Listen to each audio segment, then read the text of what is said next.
Chapter 11-19. The reception hall of the Qin family was shrouded in smoke and dead silence. The entire Qin family's courtyard seemed to be brewing something in an extremely depressing atmosphere. While others were still immersed in the question of what the affair between Murong Xiu and Yuan Lin meant, the giants standing at the top had forced themselves to accept this reality. Li Tianlan sat in the corner, smoking silently and keeping his composure. Li Huaqing, Guo Wenian, Zhou Mulin, Zhou Yunhai, and Ji Wenjiang sat in different positions in the living room. Their sitting postures were casual, which showed that this was not a formal meeting, but more like some kind of discussion. And the candidates who entered the hall were also very interesting. 5 people plus Li Tianlan. They represented the 5 groups of the old era and the new group of the new era. Only the special warfare group was absent. The others, headed by Dongqing Wudi, temporarily controlled Yuan Lin and Mao Song and were interrogating them. It was clear that they were going to dig deep and dig out all the inside stories. Li Tianlan had not spoken since he entered the hall. Others were also silent. Eyes were constantly cast from different corners on Li Tianlan, and then quickly moved away. Everyone, including Li Huaqing, was watching Li Tianlan with great caution. Yuan Lin and Murong Xiu, Mao Song and Qin Yao. These 2 shameless couples brought a huge accident to the entire Jianghu state parliament. This time it could be big or small. The only thing that was certain was that no matter how big or small it was, the Qin family was finished from now on. Li Tianlan and Dongqing Wudi's actions were too decisive, fast and ruthless. They not only informed Li Huaqing, but also several directors who were still in Jianghu state and several members of parliament who were still in Yuzhou were all invited to watch the 2 charming and tempting dramas together. As the young madam of the Qin family, Murong Xiu got on Yuan Lin's bed. This was like the Qin family stabbing themselves in the heart with a sharp knife. If the matter was not exposed, it might be a clever move for Murong Xiu to protect herself. But when the real scene appeared in front of everyone, Murong Xiu was equivalent to committing suicide with the whole Qin family. No matter how big or small it was, the reputation of the Qin family would be ruined, and the prince group would no longer provide any protection to the Qin family. The power of the new group in Emperor Dong's palace would soon pour into Yuzhou, and the whole Qin family would be completely wiped out like a bubble. No one could save them and no one would be willing to save them. Qin Fangqing, Qin Shi, and the Qin family would all become the laughing stock of the upper circle of Jianghu state, and even be recorded in some hidden history books. This was the most basic result. And what would happen after this result? At this moment, even Li Huaqing wanted to find some clues from Li Tianlan's expression. The necessary foreshadowing had already appeared long ago. In that mess, Li Tianlan had already made a clear inference with the help of the affair between Murong Xiu and Yuan Lin. Yuan Lin, who was Qin Fangqing's secretary, wanted to forcibly take his daughter-in-law and use some kind of method to kill Qin Fangqing. This deduction was crazy enough and it couldn't be said to be correct. However, no one could clearly say that this deduction was wrong. It was the same as Li Tianlan's situation before. Everyone thought that Li Tianlan was the most suspicious person in Qin Fangqing's death.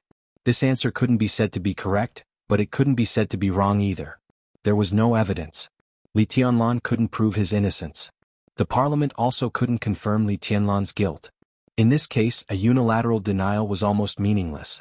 Li Tianlan was the same. Yuan Lin was the same.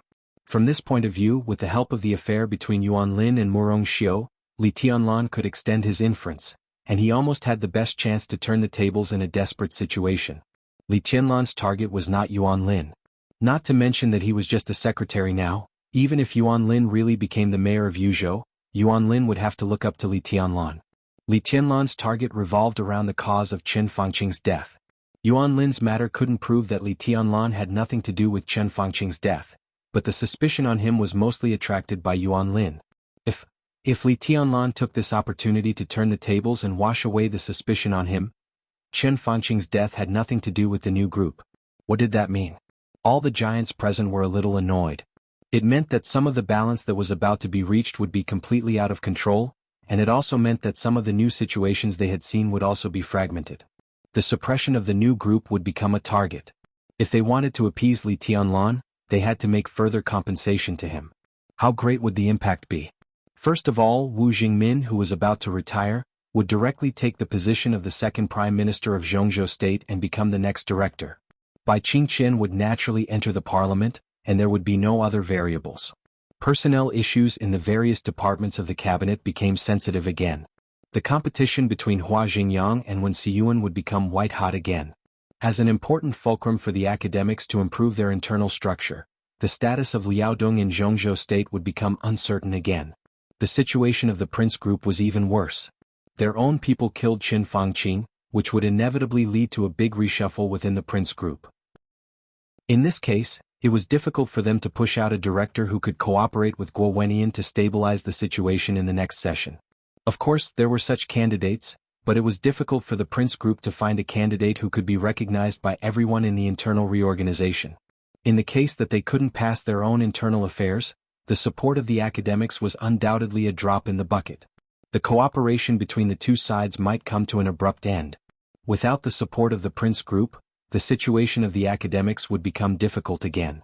The integration of the North group and the new group would continue. Emperor Dong's palace rose rapidly. The giant group completely completed the internal change and integration. This result was also a new balance. But this was the balance that most people didn't want to see at the moment. And this was the most conservative estimate. This was also the situation after Li Tianlan turned the tables. Who didn't know Li Tianlan's temper? Just turning the tables couldn't satisfy Li Tianlan's appetite. Under such great pressure he must fight back. The academics, the Prince Group, the Southeast Group, and the Special Warfare Group all had to make appropriate compensation to appease Li Tianlan's anger. What was Li Tianlan going to do? What was he thinking now? Countless eyes met and fell on Li Tianlan. In their sight, the young and silent figure smoked quietly, but the pressure he brought was unparalleled. Ahem! The long silence was interrupted by Li Huaqing's cough. Li Huaqing's voice was still calm and gentle. He said lightly, "What do you think?" "Say it." "There's obviously something wrong with Yuan Lin and Mao Song. I think we need to check it out." To everyone's surprise, Zhou Yunhai, the tycoon of the North Group, was the first to speak. Simple, straightforward, clear, and without any ambiguity, he expressed his attitude. After Qin Fangqing's death, Zhou Yunhai's attitude had been very subtle. No, to be exact, when the new group and the North Group had a tendency to integrate, Zhou Yunhai's attitude had always been subtle. He had never opposed such integration in public, but he had never explicitly supported it. Zhou Yunhai was relatively young among the directors, and he would definitely continue to be re-elected after the election. His attitude had always made Li Huaqing feel at ease. His attitude of neither support nor opposition should not change much in the foreseeable next 5 years. This also meant that the new group and the North Group would not be completely integrated in the next 5 years. In this way, other groups would have a lot of room to operate. But now, Li Tianlan and Zhou Mulin hadn't spoken yet. Zhou Yunhai was the first to express his support for Li Tianlan. Li Huaqing and Guo Wentian's faces became gloomy at the same time. Especially the latter, his eyes even became a little cold. "I agree." Zhou Mulin spoke unhurriedly. His words were even more direct than Zhou Yunhai's. The issue of style is related to one's personal morality, but when combined with Yuan Lin and Murong Xiu's identities, it's shocking. Why did the Prime Minister suddenly die? Does it have anything to do with Yuan Lin? How much does it matter?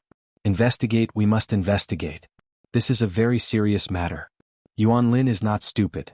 Guo Wentian, who could not bear it, said with a gloomy face, "Even if we don't consider other factors, Yuan Lin has no reason to kill the Prime Minister from the perspective of his personal future. If he really killed the Prime Minister, what good would it do him? Aren't the benefits obvious?" Li Tianlan said lightly, "As soon as Qin Fangqing died, he would be a border governor. I heard that you had a small discussion about making him the mayor of Yuzhou, the spokesperson of the capital of Jianghu state. Isn't this position prominent enough?" But what President Guo said also makes sense. It's really impossible for him to kill Qin Fangqing under normal circumstances. Therefore, we can't rule out other possibilities such as Qin Fangqing's death, which is a dispute within some groups. Yuan Lin would not be unaware of the impact of Qin Fangqing's death on him. The biggest possibility that he dared to do it was that he was instructed by some important figures of some groups. He could be sure that even if Qin Fangqing died, he could still get the full support of that group and even support him to go further. It's not difficult to understand when you think about it this way. Guo Wentian's ears were buzzing.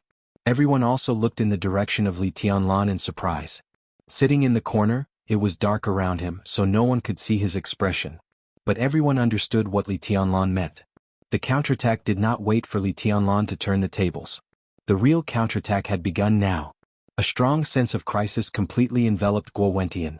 Li Tianlan actually wanted to use this matter to burn the fire on him? What did he want to do? Chapter 11:20. Guo Wenyan sat up straight and stared straight in Li Tianlan's direction. He said in a deep voice, "It doesn't make any sense to say this now. Everything is just our speculation. In fact, I believe that a considerable portion of these speculations are unrealistic." "So?" Li Tianlan asked in reply. His casual voice carried an indescribable sharpness in the dark corner.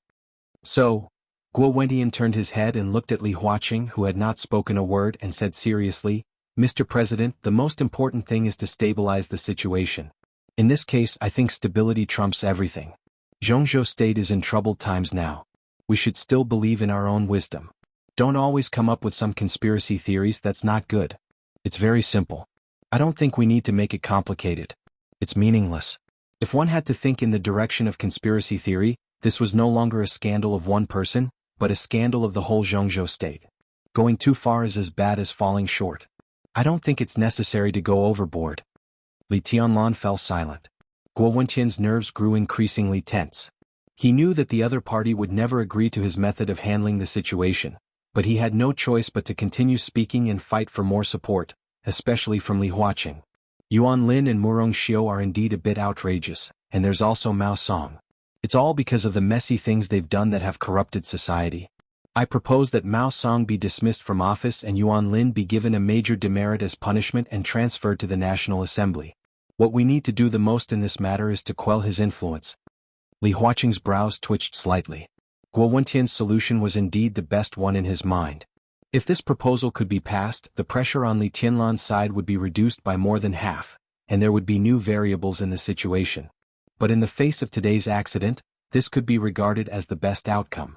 But how could Li Tianlan agree to such a way of dealing with it looked good? If Mao Song were to be removed from his position, he would at most be given the position of a deputy governor. Yuan Lin was given a major demerit and transferred to the National Assembly. Guo Wenyan obviously still valued Yuan Lin very much. He planned to transfer Yuan Lin to his side and arrange an idle position for now. He would use him again when the limelight was over. But in this way, what did Li Tianlan get for the so-called evidence he had deliberately found? Just to relieve his stress? This young man does. If he was easy to talk to, he wouldn't be Li Tianlan. "I disagree." Zhou Mulin's indifferent voice suddenly rang out, calm and unyielding. "This is not a matter of appeasing the influence. The nature of this matter was obviously very complicated, and it involved many aspects. It was not a matter of a few people's private affairs. Should we investigate the death of the Prime Minister? Should we investigate Qin Shi's cause of death? Yuan Lin is such an obvious thing, how can we ignore it? Turning a big problem into a small one, turning a small one into nothing, what was this? There were clues, but they didn't investigate them. Instead, they went in a messy direction all day. Was this really investigating the cause of the Prime Minister's death? Or is someone using the Prime Minister's death to stir up trouble? If Yuan Lin's matter is reduced to a small matter, it's irresponsible to the cause of Jianghu state. It's like covering the lid and deceiving ourselves. If we have to suppress this kind of thing, then what is there to persist in the parliament of Jianghu state? Absolute silence.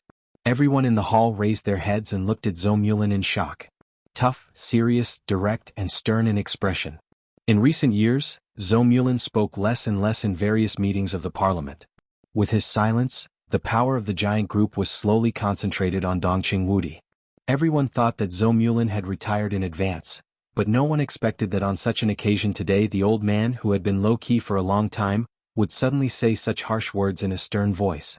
This was tantamount to directly rebuking Guo Wenyan for being irresponsible, unprincipled, self-deceiving and stirring up trouble. Such an attitude was almost tantamount to completely denying the value of the prince group headed by Guo Wenyan to Jianghu state. In other words, this was tantamount to completely breaking off all pretenses of cordiality. Guo Wenyan's body kept trembling. At this moment, all the blood in his body seemed to pour into his brain. Sitting in a relatively bright place, he stared at Zhou Mulin and said hoarsely, word by word, "Chairman Zhou, please pay attention to your wording." Zhou Mulin chuckled with some disdain and said lightly, "Chairman Guo, every word I said is worthy of the principles in my heart and of Jianghu state. Compared with the various effects caused, I prefer to eradicate some tumors inside Jianghu state now. Serious diseases require strong medicine. Some things can be compromised and handled in a low-key manner, but some things have to be done. If we can even vaguely explain the cause of the death of a country's prime minister, then the whole Jianghu state is in danger." He was determined to retire next year. Therefore, his words were powerful and loud, without any scruples at all. I support Chairman Zhou. Zhou Yunhai said in a low voice. Why don't we investigate such obvious clues? If we can turn a blind eye to this, then what is the purpose of our previous investigation? Is it really to stir up trouble with the cause of the Prime Minister's death and finally cause chaos in the world? What happened to Yuan Lin seems to be a personal loss, but in fact it is not so simple. We must investigate to the end. Deceiving ourselves and others, turning a blind eye to everything, thinking of turning big things into small things and small things into nothing. Then, no matter how prosperous our country is, it will be a false prosperity. If we sleep in this false prosperity and don't care about anything in the long run, our country will no longer be a country. Guo Wentian already did not know how to react. Li Huaqing's body suddenly shook for a moment. Zhou Yunhai's voice was low and slow, but every word was like a knife. The sharp edge between the lines stabbed Guo Wentian to pieces, but the actual meaning was completely aimed at him, the president. There was no doubt that the North Group was expressing its dissatisfaction.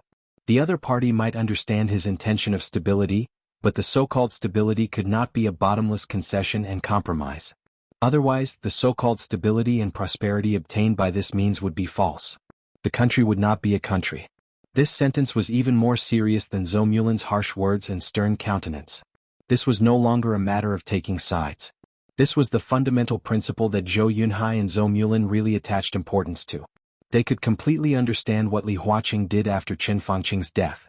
But there was no doubt that if today's matter was suppressed, Li Huaqing's principles would undoubtedly be greatly questioned. I suggest that a special task force be set up immediately to thoroughly investigate this matter. The police department will follow the development of the case throughout the process. I support Minister Zhou's proposal. Ji Wenjiang said calmly. The Ministry of Supervision will immediately organize a special task force to investigate. Li Huaqing was silent and did not speak for a long time, until a knock on the door suddenly sounded. Ma Si, who looked extremely serious, walked in. He hesitated, quickly came to Li Huaqing's ear and whispered something. Li Huaqing was slightly stunned, and then his face suddenly became serious. Chapter 11:21. Although it was a centralized interrogation, the weight of Yuan Lin and Mao Song was obviously different. Dongqing Wudi, Wan Qingyun, Hua Xingyang, several counselors almost poured all their firepower on Yuan Lin. The interrogation was not serious in both the occasion and the form. It was arranged in a very comfortable living room, but as time went by, the atmosphere in the living room became more and more depressing and desperate. I didn't force her. The despair in Yuan Lin's eyes grew stronger. It was not that he couldn't bear the pressure, but that he knew very well what it meant. It seemed to be an affair between him and Murong Xiu. But once it was connected with the death of Qin Fangqing and Qin Shi, no one could bear the pressure. A few hours ago he was still on top of Murong Xiu's body, fantasizing about holding the beautiful lord in Yuzhou. A few hours later he had fallen from heaven to hell. In particular, Murong Xiu, that bitch, had backstabbed him. Yuan Lin knew very well that he was finished. No matter how Zhongzhou State would deal with him, he would have nothing. Being able to keep his life was already the best outcome. She seduced me. I made a big mistake on impulse. Yuan Lin's slow and trembling voice slowly echoed in the living room. I am responsible for this matter. I have to make a self-criticism to the parliament and deeply reflect on my mistakes. I didn't control myself. No one can resist the temptation. I failed to live up to the training and education of the parliament over the years. You like to make self-criticism. There will be many opportunities in the future. Dongqing Wudi directly interrupted Yuan Lin's almost muttering voice and said calmly, Secretary Yuan, the matter between you and Murong Xiu is not something worth paying attention to. What's truly worthy of our attention is what else you've done behind the scenes of this incident.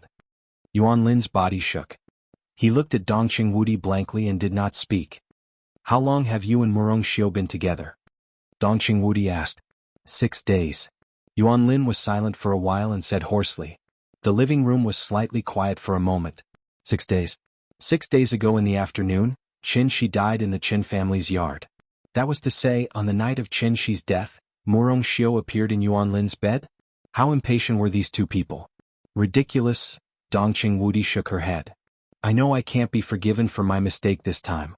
I'm willing to confess everything I know. But I can guarantee that this is just my personal style and has nothing to do with anything else. I have never done anything to let the Prime Minister down. Dongqing Wudi glanced at him without any expression, then lowered his head and took out a file that he had brought from the army headquarters before he came to the Qin family.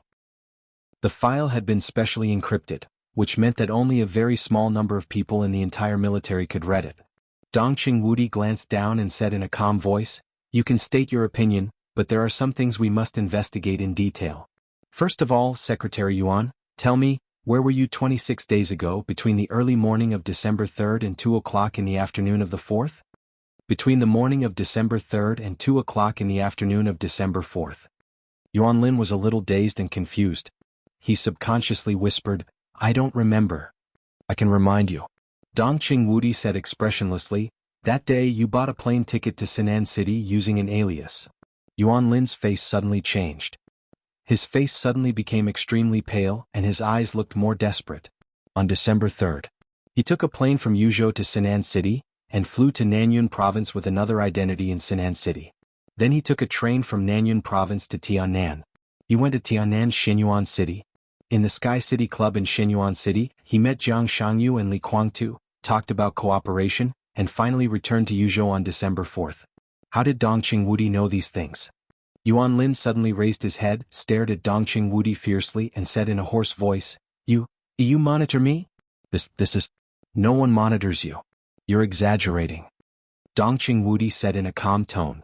He couldn't admit it and it was true. No one monitored Yuan Lin and no one dared to do it. Yuan Lin was Qin Fangqing's secretary, and he was the chief secretary at the level of governor. If the military monitored such a person once he was exposed, it would undoubtedly be an extremely serious incident, which would lead to extremely serious consequences. Even Dongqing Wudi couldn't afford such consequences, because it also violated the most basic principles. In fact, we monitor Li Guangtu. We also found your whereabouts from Li Guangtu's whereabouts. Regarding this point, the council had a record of it. Li Guangtu's identity is sensitive, and we need to determine some of his positions and actions through various channels. This matter has been going on for a long time, and it has always been the responsibility of the 5th Bureau of the General Staff Department. The 5th Bureau was the intelligence department of the military, the so-called Junqing Bureau, which occupied a very important position in the intelligence work of the entire Zhongzhou state. I can prove it. I gave the 5th Bureau the order to monitor Li Guangtu, and I reported it to the parliament. Next to Dongqing Wudi, Yi Dongxing, the deputy minister of the army headquarters, suddenly said, "You met Li Guangtu. What did you talk about?" Dongqing Wudi looked at Yuan Lin and continued to ask. Yuan Lin was cold and couldn't speak for a while. In fact, there was a follow-up to this matter. Not long after he met Li Guangtu also came to Yuzhou and had a face-to-face talk with Qin Fangqing. But Dongqing Wudi didn't mention this matter. Did the people of the 5th Bureau not control the relevant information? Or did Dongqing Wudi know it but deliberately didn't say it? If it was the former, he couldn't explain anything. If it was the latter, he didn't need to explain anything. Obviously, Dongqing Wudi wanted to connect all the things together. If he went deeper into this topic, the most likely complete conclusion was that in order to occupy Murongxiu, he united with Li Guangtu to kill Qin Fangqing and framed Li Tianlan. And in order to get it done once and for all, on the day of Qin Fangqing's death, he also secretly caused Qin Shi's death, and naturally occupied Qin Shi's wife and all the resources of the Qin family. He had sinister intentions and deserved to be punished. Yuan Lin moved the corner of his mouth, but he didn't say anything in the end. He didn't know what to say. He had nothing to do with Qin Fangqing's death. However, this was something only he himself knew. But in his current situation, anything he said would be weak. At this time, no one would speak for him. Even Guo Wentian wouldn't. Because his affair with Murongxiu was obvious, even Guo Wentian was not sure whether Yuan Lin had acted against Qin Fangqing and Qin Shi on impulse for beauty. If he had no problem, Guo Wentian still had the confidence to persist to the end. But what if there was really a problem, Guo Wentian's tough statement would bring unimaginable trouble to himself and the Prince Group. Before figuring out the cause and effect of the matter, the Prince Group couldn't make a clear statement. At most, they would oppose some results, but such opposition was destined not to be too tough. Moreover, the special intelligence of the military had always been very special. There were some things that, except for Dongqing Wudi, Yi Dongxing and a few others, even the president didn't know, such as Yuan Lin's secret appointment with Li Guangtu and the secret talk between Li Guangtu and Qin Fangqing. Yuan Lin wasn't sure if Dongqing Wudi and Yi Dongxing knew that Li Guangtu and Qin Fangqing had met, but it didn't matter. What mattered was that as long as he kept this matter under wraps and only mentioned his meeting with Li Guangtu in Shenyuan City, then it would be impossible to explain. In order to possess Murong Xiu? This motive was indeed a little weak. But what if it was to possess Murong Xiu and monopolize the resources left by Chen Fangqing? This was very realistic. Yuan Lin's identity was sensitive. When Chen Fangqing died in incomparable humiliation, and then Chen Shi died inexplicably, as long as someone took the blame for their deaths, the Chen family would be taken care of to the greatest extent. In other words, as long as the parliament believed that it was Li Tianlan who did it, the Chen family would certainly get support from all aspects of the parliament, and the one who benefited the most was naturally Yuan Lin. This was the righteous resource left by Chen Fangqing after his death, and this resource, the most conservative estimate, could push him into the parliament of Jianghu state 5 years later. In this way, this motive was sufficient. And his secret appointment with Li Guangtu could naturally be inferred that he wanted to use Li Guangtu as a knife. Chen Fangqing and Chen Shi died strangely. Everyone thought that Li Tianlan killed them in some way of martial arts. If Li Tianlan could do it, Li Guangtu, who also stood at the peak of martial arts in the dark world, could naturally do it. The motive and the means of killing seemed to be available. Li Guangtu's promise to cooperate meant that Yuan Lin had given the other party an irresistible reward. As Chen Fangqing's secretary, Yuan Lin had mastered countless information. What did he give Li Guangtu? Was this treason? His thoughts kept diverging. Yuan Lin's eyes went black for a while. Countless crimes seemed to be constantly pinned on his head in front of his eyes. He was extremely sad to find that at this moment, he didn't even have the slightest room to resist. When all the chains of evidence pointed to him, there would be countless people in the dark cooperating tacitly to make this chain of evidence seamless. It never mattered what the real truth was. What mattered was what people were willing to believe and accept the truth. So, Dongqing Wudi said in a low voice, Li Guangtu has a direct relationship with the death of the Prime Minister, right? Yuan Lin was shocked. He knew that it was very likely that there was no turning back, but this concerned his life, so he had to struggle no matter what. However, just as he was about to retort, a hoarse voice rang out. That voice was incomparably tired, incomparably numb, and filled with intense bitterness. No, not only Li Guangtu, everyone was stunned for a moment. Even the few directors subconsciously turned their gazes away from Yuan Lin and shifted their gazes to, on Mao Song. Chapter 1122. The order of the previous chapters is wrong. Well, the content is correct. Sorry. Mao Song? Dongqing Wudi's eyes narrowed subconsciously. Others' eyes were a little blank. Those who could enter this living room to participate in this special interrogation were at least governors. There was only one such person, and that was Ma Si, Li Huaqing's secretary. In addition to Ma Si, all the people here were members of parliament and directors who could be called leaders of Jianghu state. They were not very familiar with Mao Song. Chen Shi's secretary was far from worthy of their attention at this stage. Mao Song's future may be very promising, but when Chen Shi hasn't truly fulfilled his potential, these real executives naturally won't bother to study his secretary.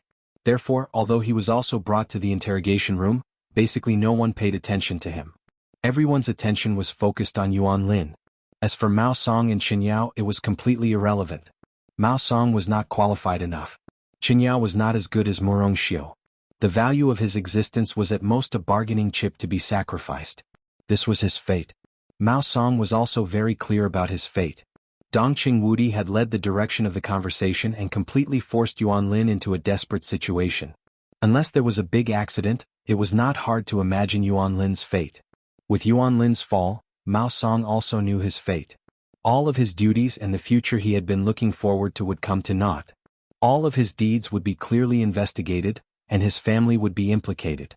As for himself, it was highly likely that he would be secretly executed, or locked up in a secret prison until his death. This was the result of being implicated by Yuan Lin. The leader of the Prince Group might try his best to protect Yuan Lin, but no one would protect him because he was not qualified or important. So from Mao Song's point of view, if he did nothing, no matter what happened to Yuan Lin, his fate would be extremely miserable. He could not put his hope on the Prince Group. Everyone knew that it was impossible. The only way was to save himself. It could be said that he gave up on himself or tried to save himself. The only thing he was glad about was that he had enough bargaining chips. It was a bargaining chip that could pin Yuan Lin and even many others to the ground. He could follow the direction of Dongqing Wudi's conversation and block all possible doubts. So he took the initiative to speak. The phrase "not only Li Guangtu" had a rich meaning. It was tantamount to indirectly admitting his crimes on behalf of Yuan Lin. At the same time, it also meant that there were many inside stories that others did not know. Mao Song, what nonsense are you talking about? An incomparably low and stern voice rang out. Beside Yi Dongxing, a middle-aged man with a dignified and calm appearance suddenly slammed the table. You have to understand your own situation. Don't make wild accusations. You have to be realistic. Mao Song looked at him expressionlessly and suddenly sneered, Minister Yang, I can be responsible for every word I say. Yang Jianghu. He was one of the current leaders of the Prince Group, the current member of Parliament of Zhongzhou State, and the first deputy minister of the Ministry of Supervision. After the general election next year, Yang Jianghu was very likely to become the new director candidate of the Prince Group. The moment Mao Song opened his mouth, the warning he issued did not match his identity, but it was definitely in line with his position. Yuan Lin alone had already caused the Prince Group a lot of trouble.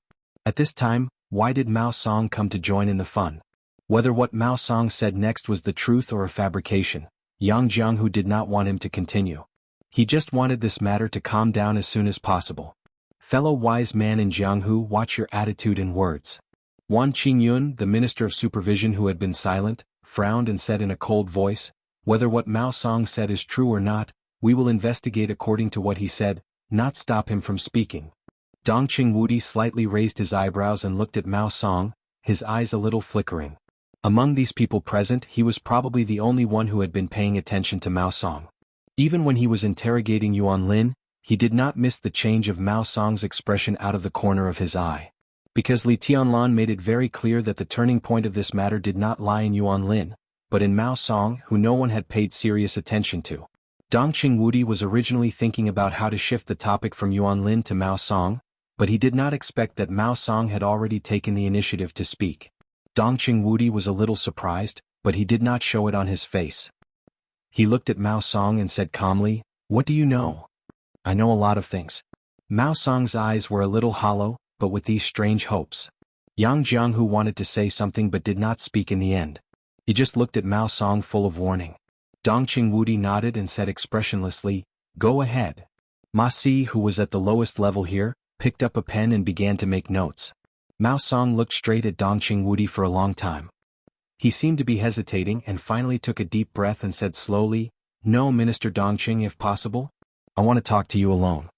Yang Jianghu moved his lips as if he wanted to say something, but in the end he did not speak.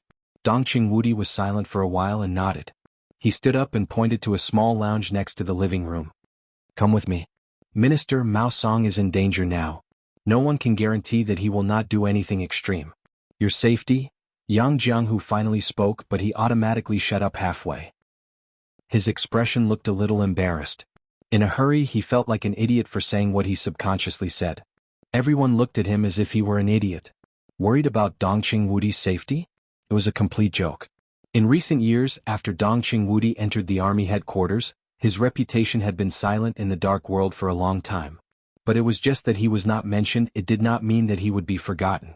Dongqing Wudi, known as the god of massacre in Zhongzhou State, was still on the list of the top 10 contemporary experts in Zhongzhou State. He could be said to be the top figure in Jade Pool today. Mao Song could threaten his personal safety unless he was a hidden expert of the invincible realm. No, Li Tianlan was still here. The young Donghuang sword energy was so strong that it was everywhere. Even if Mao Song was an expert of the invincible realm, it was impossible for him to threaten Dongqing Wudi. Dongqing Wudi smiled casually and said nothing. He took Mao Song directly into the small reception room next to him.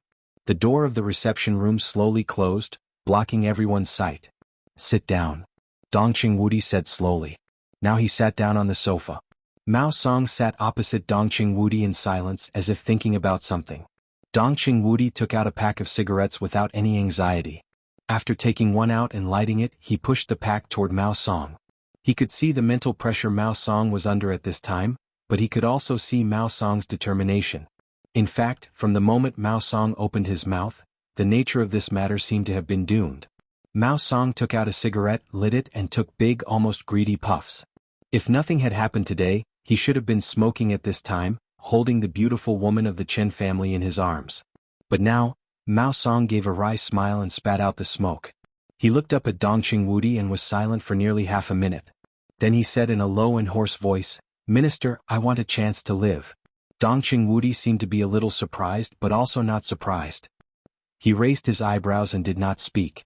Mao Song held the cigarette between his fingers. Amidst the lingering smoke, his gaze became a little erratic. Meh. I've never suffered much since I was young. I was basically spoiled since I was young. My parents are ordinary workers and my family isn't considered rich, but I've never lacked anything compared to others. My childhood and adolescence were very stable and I worked hard in college. I was admitted to the city hall, and by chance I became Governor Qin Shi's secretary. In many people's eyes, even in my own eyes, my luck is very good. Dongqing Wudi looked silently at Mao Song, who was muttering to himself without saying a word. I have made a lot of mistakes over the years. I like money and women and I have done a lot of things that I shouldn't have done. Many times I think that I am indeed a person with poor self-control. The only redeeming feature may be that I am sober and cautious enough, so I have not had an accident until today. My family, no, it can be said to be a family. My family lives well under my care. After so many years I am used to the present life and so is my family. I think if such a life suddenly encounters an accident, my family will not be able to live and so will I. Minister, I want to live well, away from Jianghu and even away from Zhongzhou state. His voice was low but it was getting calmer and calmer. Dongqing Wudi looked at him for a long time, and then said with no expression, "Before there is a clear result, I can't give you any promise." Mao Song laughed and his smile was extremely sincere. Minister, I can promise you that I can give you a very satisfactory result. At this moment his mind was extremely clear. He knew what he was doing. To be exact, he was now begging for mercy from Dongqing Wudi and Li Tianlan. They were indeed enemies to some extent.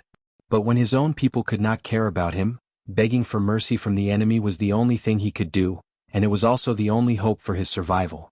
Everyone could see the strength of Emperor Dong's palace. Now, when Li Tianlan was under great pressure, Mao Song could give him enough chips to turn the tables. What he wanted was just a good life in the future. That was all. The giant group would not care about his life or death. People like Li Tianlan and Dongqing Wudi would not care about his life or death. It was just a word to let him die. It was also just a word to let him live. Mao Song suddenly had a little more confidence in the next deal. Dongqing Wudi nodded, took out another cigarette and lit it up. Go ahead. What do you know? The air in the small reception room suddenly surged quietly, stirring up the smoke in the room. The air was slightly distorted. An incomparably gorgeous black windbreaker was outlined in front of the two little by little, and gradually became clear. Mao Song suddenly stood up, and with fear and panic in his voice, he trembled and bowed his head. Your Majesty. Li Tianlan, in the black windbreaker, stood motionless, silently and did not hide anything. Dongqing Wudi clearly felt the full sword energy under the windbreaker. The majestic sword energy outlined Li Tianlan's face, but in fact, it was just a ruthless face that had recovered some energy. Dongqing Wudi nodded to him, took a drag on his cigarette and looked at Mao Song. Tell us everything you know. I'm not sure if the purgatory of heaven capital has a direct relationship with the death of the Prime Minister. Mao Song whispered. Ruthless stood silently in front of Mao Song, motionless, like a statue without the slightest vitality. Dongqing Wudi quietly hummed and waited for him to continue. If your Majesty and the minister want this result, I can testify against him. Mao Song continued. Is that what you want to say? Dongqing Wudi suddenly asked. What he wanted was some kind of evidence, not evidence, especially from Mao Song. Such evidence was obviously not enough. More than that. Mao Song thought and simply followed Dongqing Wudi's meaning. It was not only Li Guangtu who killed the Prime Minister, but also Jianghu. The sword energy in the reception room fluctuated for a moment for no reason. The black windbreaker fluttered gently. When Mao Song said Jianghu's name, Ruthless seemed to lock onto something. At this moment, it gave Dongqing Wudi a very clear thinking emotion, or it was searching for something. Jianghu, Dongqing Wudi murmured to himself and narrowed his eyes. At this moment he suddenly realized that maybe he would get unimaginable gains from Mao Song, who no one paid attention to. Dongqing Wudi took the initiative to hand Mao Song a cigarette and said flatly, Go on. What I can be sure of at present is that the death of Governor Qin Shi is directly related to Jianghu, and I can show evidence. What evidence? Dongqing Wudi's eyes gradually lit up. Some recordings and, myself. Mao Song gave a wry smile. Dongqing Wudi was silent for about 10 seconds. His body slowly leaned on the sofa and he said calmly, You mean you killed Qin Shi? I didn't want to kill him myself. Mao Song whispered. Jiang Shangyu gave me a kind of medicine which looked a bit like four-leaf grass. He told me to crush this leaf into powder and give it to the governor. I gave the governor 3 leaves and the last one is with me now. According to what Jiang Shangyu said at that time, the governor would not die directly because of this, but he would have a very strong hallucination, so he would do something extreme to His Majesty Li Tianlan. In this way, the governor was likely to die directly in the hands of His Majesty Li Tianlan, which would further prove his guilt. Even if His Majesty restrained himself at that time, the governor would become insane because of the strong hallucination, and even attack the people around him. In this way he was likely to be killed by the guards around the directors. In the autopsy report after his death, it was easy to give the conclusion that the governor had been hypnotized at that time. Then Jiang Shangyu would expose the fact that Patriarch Qin Weibai was good at hypnosis in the spiritual domain, which would not only put more pressure on His Majesty, but also drag the Lin clan into trouble. He said numbly, and at the same time he took out a small green leaf from his pocket. The leaf was in a transparent fresh-keeping bag. Mao Song put the leaf in front of Dongqing Wudi and whispered, Jiang Shangyu gave it to me and so did the fresh-keeping bag. There should be his fingerprints on it. Dongqing Wudi, whose heart was in turmoil, restrained his expression and just asked, in addition to the possible fingerprints, what other evidence do you have? Recording. There is a USB flash drive in my room, hidden under the bed and glued to the bedboard. It should not have been destroyed. A black shadow instantly separated from Wu Qing's body and rushed out of the reception room. Mao Song merely blinked his eyes and the black silhouette once again merged with Wu Qing. A black USB flash drive appeared on the coffee table, still spinning and shaking slightly. Dongqing Wudi and Mao Song's eyes fell on the USB flash drive at the same time. Mao Song was stunned for a moment, nodded slightly and whispered, "That's it." There was no equipment to play the recording in the reception room, so Dongqing Wudi carefully put away the USB flash drive. "How did Jiang Shangyu get in touch with you?" Dongqing Wudi asked. "Through the shade." Mao Song told him everything he knew and every word was true. What he said was the truth, so it was particularly logical. "The shade is in the Phoenix Pavilion, codenamed Red Snow." Dongqing Wudi was a little confused and asked, "What is the Phoenix Pavilion? Who is Red Snow?" "The Phoenix Pavilion is a secret organization of Kunlun City." Mao Song laughed in a low voice. "It is also the core organization of Kunlun City. I don't know how long this organization has been established, but it is certain that the existence of this organization weaves an unimaginable network for Kunlun City. The members of the Phoenix Pavilion are all different women and men of various styles. The members are very mixed, which means that the coverage is very wide. University belles, teachers, policemen of Jianghu State, female officials, young women from rich families, daughters of rich families. Oh, there are all kinds of people in it. I can roughly understand some of the operating processes of the Phoenix Pavilion.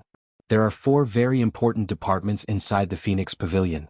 One is called the Observation Office, one is called the Analysis Office, and one is called the Executive Board. The last one is the Training Department. The Observation Office is the peripheral force of the Phoenix Pavilion, scattered in various places, regions and industries in Jianghu State. Most of them have their own jobs to disguise. Their most important task is to target some talents with sensitive identities, great value and amazing potential, including but not limited to high officials, rising stars, financial tycoons and so on. The Observation Office will regularly make a list, summarize it annually, and then delete some that are not so reasonable. After finalizing a final list, it will be submitted to Kunlun City. This list will be transferred to the Analysis Office. The Analysis Office can combine the intelligence of Kunlun City to deeply analyze the role each candidate can play at present, the height he may reach in the future, the resources he controls and so on. It is impossible for the Observation Office to get the intelligence of Kunlun City. Relying on this intelligence, the Analysis Office simplifies the list provided by the Observation Office and forms the final list. The final list will be transferred to the Executive Board, which is mostly made up of the elites of various special operations bureaus in Jianghu State.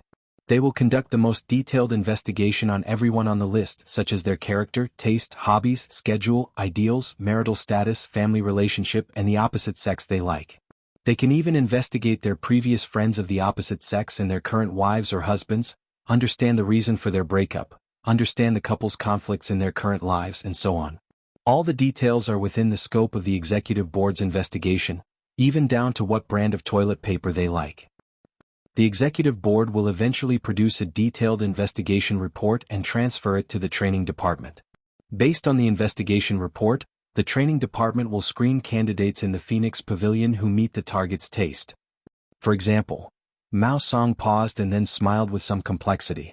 For example, me. I like to be quiet and reserved. It's best if she has an oval face, long hair, big eyes, a pair of slender, beautiful legs, good personal culture, has received higher education, loves music and classical dance, and is 1.7 to 1.75 meters tall with a decent job. The observation office will put my name on the observation list and send it to Kunlun City in the summary. Kunlun City will hand over the list to the analysis office. My name will be confirmed after combining various analyses. Then the executive board will use various ways to learn all kinds of information about me, and finally form an investigation report and send it to the training department of Phoenix Pavilion. The training department will select suitable candidates from various groups in the Phoenix Pavilion. My preference is relatively simple and easy to satisfy. But if the opposite sex I dream of doesn't exist in the Phoenix Pavilion today, then the investigation report about me will be transferred to the observation office again, and the observation office will start to mobilize resources, such as the police department and the resources of various special operations bureaus, to find and lock the target for me all over the country and even the world. After the target is locked, it will be transferred to the executive board again, which will make a detailed action plan. It will use various means to get the target to the Phoenix Pavilion, and then join the training department for special training and brainwashing for a long time. When the other parties' training and brainwashing are all qualified, the trainee will be transferred to the executive board again, and the people of the executive board will arrange various accidents and occasions to let her appear by my side smoothly. Such a candidate will basically be the lover I dream of. There is almost no error. Her existence perfectly matches all my fantasies about the opposite sex. She targets my weakness and makes me almost unable to resist. I will completely fall for her in a very short time. In this way I will have a chess piece of Kunlun City by my side. When she gains all my trust, the executive board will make the next plan. If everything goes well, I will also become a chess piece of Kunlun City. At least, I can become a force that Kunlun City can use. Mao Song said and lit another cigarette. He smoked silently. After a long silence, he suddenly laughed and said, "Of course this sounds a little troublesome, but this is a special case. Most people don't have two impossible requirements for their dream lover. The various women in the Phoenix Pavilion are enough to deal with most situations. After joining the training department, they can perform long-term tasks after short-term training. Unless there is a particularly valuable target, Kunlun City will spend a lot of manpower and material resources to tailor a dream lover for the target." Phoenix Pavilion. Kunlun City. The calmness on Dongqing Wudi's face had completely disappeared, leaving only solemnity. Kunlun City had only appeared in Jianghu State for more than 20 years. But the Gu family, which had struggled under the majesty of the Li family, had a very long history. So, strictly speaking, how long had the Phoenix Pavilion, which belonged to the Gu family, existed? If such an organization really existed, to what extent would it have developed in Jianghu State now? How many people are there in the Phoenix Pavilion? Dongqing Wudi asked in a low voice after thinking for a while. I don't know. Mao Song smoked and shook his head. There shouldn't be many formal members who are in a state of no task. Most of them have formal and long-term tasks. But what is certain is that, in addition to those departments, there are at least 6 large groups in the Phoenix Pavilion. In addition, there are at least 3 schools behind the Phoenix Pavilion that specialize in training all kinds of talents. Is there such a school? Will anyone choose to sign up? Dongqing Wudi's worldview was severely shocked. He had been in the Border Control Corps all year round and had been dealing with soldiers for most of his life. In his mind, the Phoenix Pavilion was simply a place to train senior girls.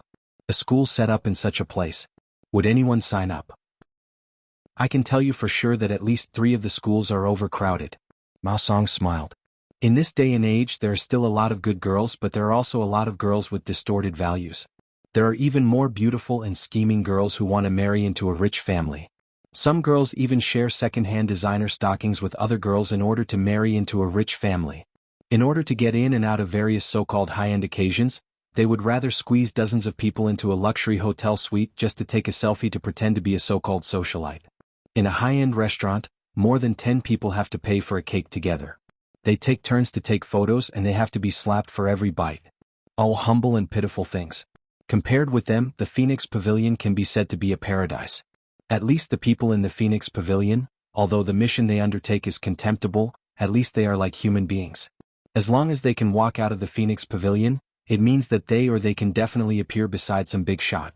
As long as they work hard, they don't lack money or power. They can live a luxurious life, have luxury cars, watches, and houses. Maybe they can't see the light. But they live a life that most materialistic girls are incomparably envious of. For this kind of life, many girls are willing to give up everything. Even if it's a school secretly run by the Phoenix Pavilion, not just anyone can enter. First of all, there are very clear and rigid requirements for academic qualifications, height, appearance, and body proportions. Secondly, there are past love lives. It's best if you're pure and unblemished. If you're not, then you can't have a private life that's too messy. In addition, there are questions about interests, hobbies, personality, and so on. In short, if you want to enter that school, the tests in all aspects are no less than a top-notch interview. After receiving an official invitation letter, the tuition fee would be completely free, and accommodation would be provided. The school would also introduce decent and leisurely jobs to the students outside of the curriculum. In addition to that, there would also be a subsidy from the school. Every official student would receive at least a 5-digit income every month after studying. There will be an internal assessment every year, and some people will be persuaded to quit. Those who pass the test but don't meet the requirements of the Phoenix Pavilion will also be divided into different levels. They will be placed on a list one level lower, or enter various departments of the Phoenix Pavilion, and their income will at least double. The current Phoenix Pavilion is not only a huge network of relationships, but also a very complete and hidden industrial chain, which is full of temptations and desires. The highest level members they attract. Mao Song suddenly fell silent. Dongqing Wudi, who looked extremely solemn and a touch of hatred, frowned and said in a low voice, "Go on.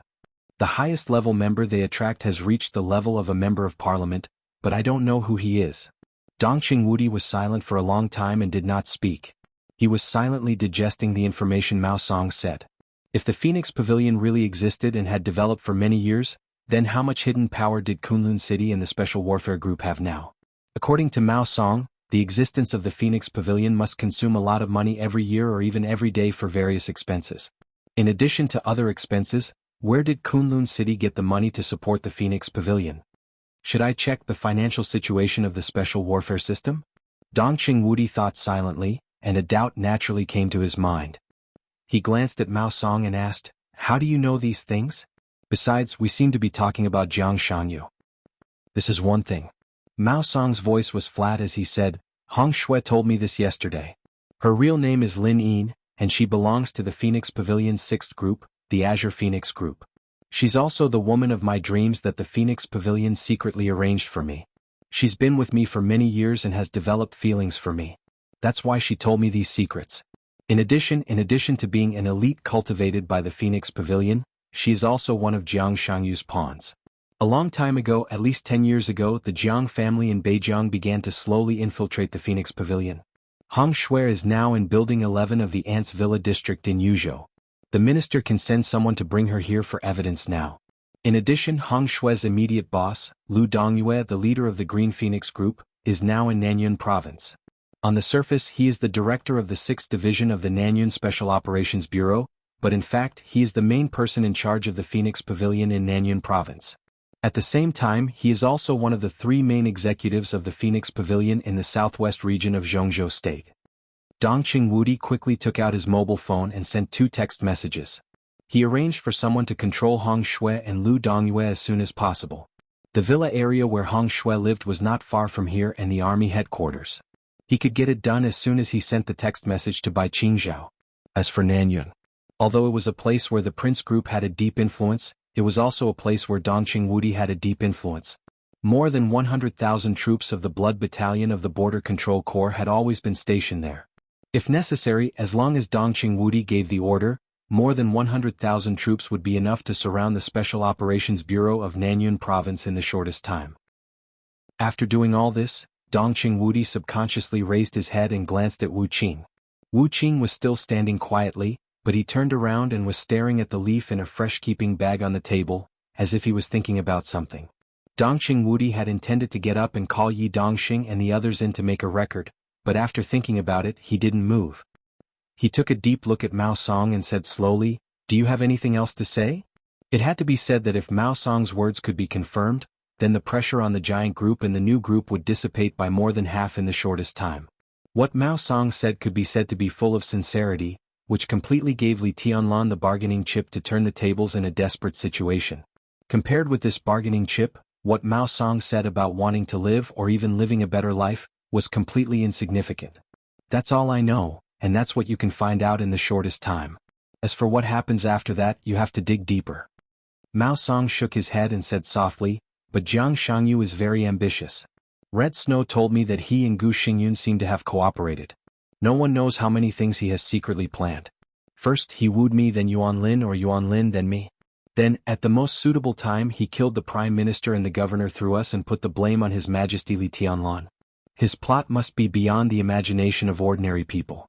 I suggest that the Parliament investigate Jiang Shangyu, and even the whole Jiang family in Beijiang. We will do it. Dongqing Wudi smiled. His mood had completely improved in Mao Song's constant narration. The cooperation between Jiang Shangyu and Li Guangtu was already a well-known thing. In the decisive battle in Beihai, the two of them advanced and retreated together could fully explain the problem. And from Mao Song he got the news that Gu Xingyun and Jiang Shangyu cooperated. That was to say, Gu Xingyun, Li Guangtu, and Jiang Shangyu, the three of them actually got together? If it was in normal times, it would undoubtedly be a very serious matter, especially for Li Tianlan. But now, with Mao Song's confession, his clues suddenly connected Gu Xingyun, Jiang Shangyu, and Li Guangtu. The Phoenix Pavilion was a ghastly sight. The insidious and cunning Jiang Shangyu. The patient and dormant Li Guangtu. The storm was about to rise in Zhongzhou State. When the storm ended, what would the former Kunlun city and the former Purgatory of Heaven capital look like? And what kind of height would the rising new group in Emperor Dong's palace reach in this storm? Dongqing Wudi looked at Mao Song with some emotion. In the eyes of all the directors and members of the parliament, Mao Song was just a nobody they had never paid too much attention to, or even almost never paid attention to. But it was this nobody who was about to completely affect the pattern of Zhongzhou State today. He was qualified to make demands. For the sake of your performance of surrendering, I can take this as your performance of meritorious service. Dongqing Wudi said slowly, of course, this is after we investigate according to the information you said and have a certain degree of confirmation. I can also guarantee that you will not be treated unfairly during your sentence in prison. Surrender? Serve a sentence? Mao Song's face suddenly changed and became extremely pale and desperate. Dongqing Wudi stood up and said slowly, in this incident you may not be the mastermind, but you have also committed a felony. I will propose to send you to the desert prison. From now on be a good man. The desert prison. The most mysterious and most heavily guarded prison in Zhongzhou State. For Mao Song, every prisoner in the desert prison could be said to be a big shot. It was a prison without a term. As long as everyone went in, it was basically impossible for them to come out again. But, the desert prison, Mao Song's body gradually relaxed. A very happy smile came from the corners of his eyes and eyebrows, and finally spread to his whole face. Thank you. Thank you, Minister. He looked at Wuxia, who was thinking or looking for something like a statue, and said excitedly again, thank you, Your Majesty. The desert prison was indeed the most horrible prison in Zhongzhou State. But he had just left the desert prison, and now that impasse could be regarded as his territory. He would enter the desert prison. Mao Song would die in prison. But for him and his family, it might be a brand new life. Dongqing Wudi, who just gave a vague hint, did not respond to the thanks behind him, and just opened the door of the reception room. 5 minutes later, Ma Si, who was taking notes, couldn't help but put down her pen and paper. She hurriedly rushed to the temporary meeting room of the Chen family. After passing the general news to Li Huaqing, she hurriedly rushed back to continue the unfinished interrogation and record. Mao Song became the focus of everyone's eyes. Yuan Lin was completely forgotten. An hour later, Dongqing Wudi's special bulletproof car slowly drove into the Chen family's compound. The door opened and Lin Yin, codenamed Red Snow, was secretly escorted into Dongqing Wudi's interrogation room. The interrogation continued. Without warning, the storm had suddenly formed in the top building of Zhongzhou State. It's almost over. In the Ritz-Carlton Hotel, Xinyuan Wuxiang stood in front of his floor-to-ceiling window, looking in the direction of the Chen family's compound, and suddenly said. His eyes were full of flickering light blue electric currents, as if he had witnessed the whole process. Xing Tian's huge body sat steadily on the bed and thought for a moment after hearing the words. Before he could say anything, Xianyuan Wushang sighed with emotion again. The young madam of the Qin family is really amazing. That figure, that, Your Highness, Xingtian reminded him, let me give you a friendly reminder. You have an engagement with the princess of the Dragon Clan, and that fiancé of yours has a higher authority than you. Although it's only a little, her path is completely different from yours. The smile on Xianyuan Wushang's face froze for a moment, and then gradually became distorted. He turned his head and looked at Xingtian silently. After a long while, he smiled without a smile and said, Do you think she knows what jealousy is? Xingtian was silent. After a long while he said, You also have an engagement. Your appreciation of other women is easy to cause the princess's dissatisfaction. It has nothing to do with jealousy. The women of the human clan here are not suitable for you. Don't talk to me about women. Xianyuan Wushang said indifferently. There was a touch of despair in his eyes. What are women? Women are not suitable for me. I am a man. I am a real man. The corner of Xingtian's mouth twitched. Xianyuan Wushang gritted his teeth. A real man should king a robot. Xingtian coughed and wisely changed the topic. I don't think the parliament will cancel the alliance between Jiang Shangyu, Li Guangtu and Gu Xingyun. This matter has nothing to do with anyone's will. The final result may be very lively, but this alliance should not disappear in a short time. Xianyuan Wushang turned around again and looked in the direction of the Chen family's courtyard. What's the reason? Checks and balances. Xingtian said calmly, This alliance is now the only power in Zhongzhou state and even the whole dark world that can check and balance His Majesty. His Majesty sometimes does something out of line. No matter what the reason is, Jiang Shangyu's alliance will be kept. Of course, the parliament will inevitably make appropriate concessions. In fact, our goal has been achieved. The rise of the new group is unstoppable, and it is even stronger than expected. Checks and balances, stupid. Xianyuan Wushang shook his head. After this matter, let's wait until that ridiculous alliance survives. Xingtian's words became more and more cautious. He said softly, Judging from His Majesty's current combat capability, he can only guarantee that he won't be defeated at most in the face of Jiang Shangyu, Li Guangtu, Gu Xingyun and other things that we don't know about. The possibility of him winning is not high, and this is under the condition that he has the characteristics of level 8 authority. His Majesty now seems to only embody some abilities of level 7 authority of Heaven Ju. If he wants to fight with Jiang Shangyu's alliance now, the chance of winning is not big.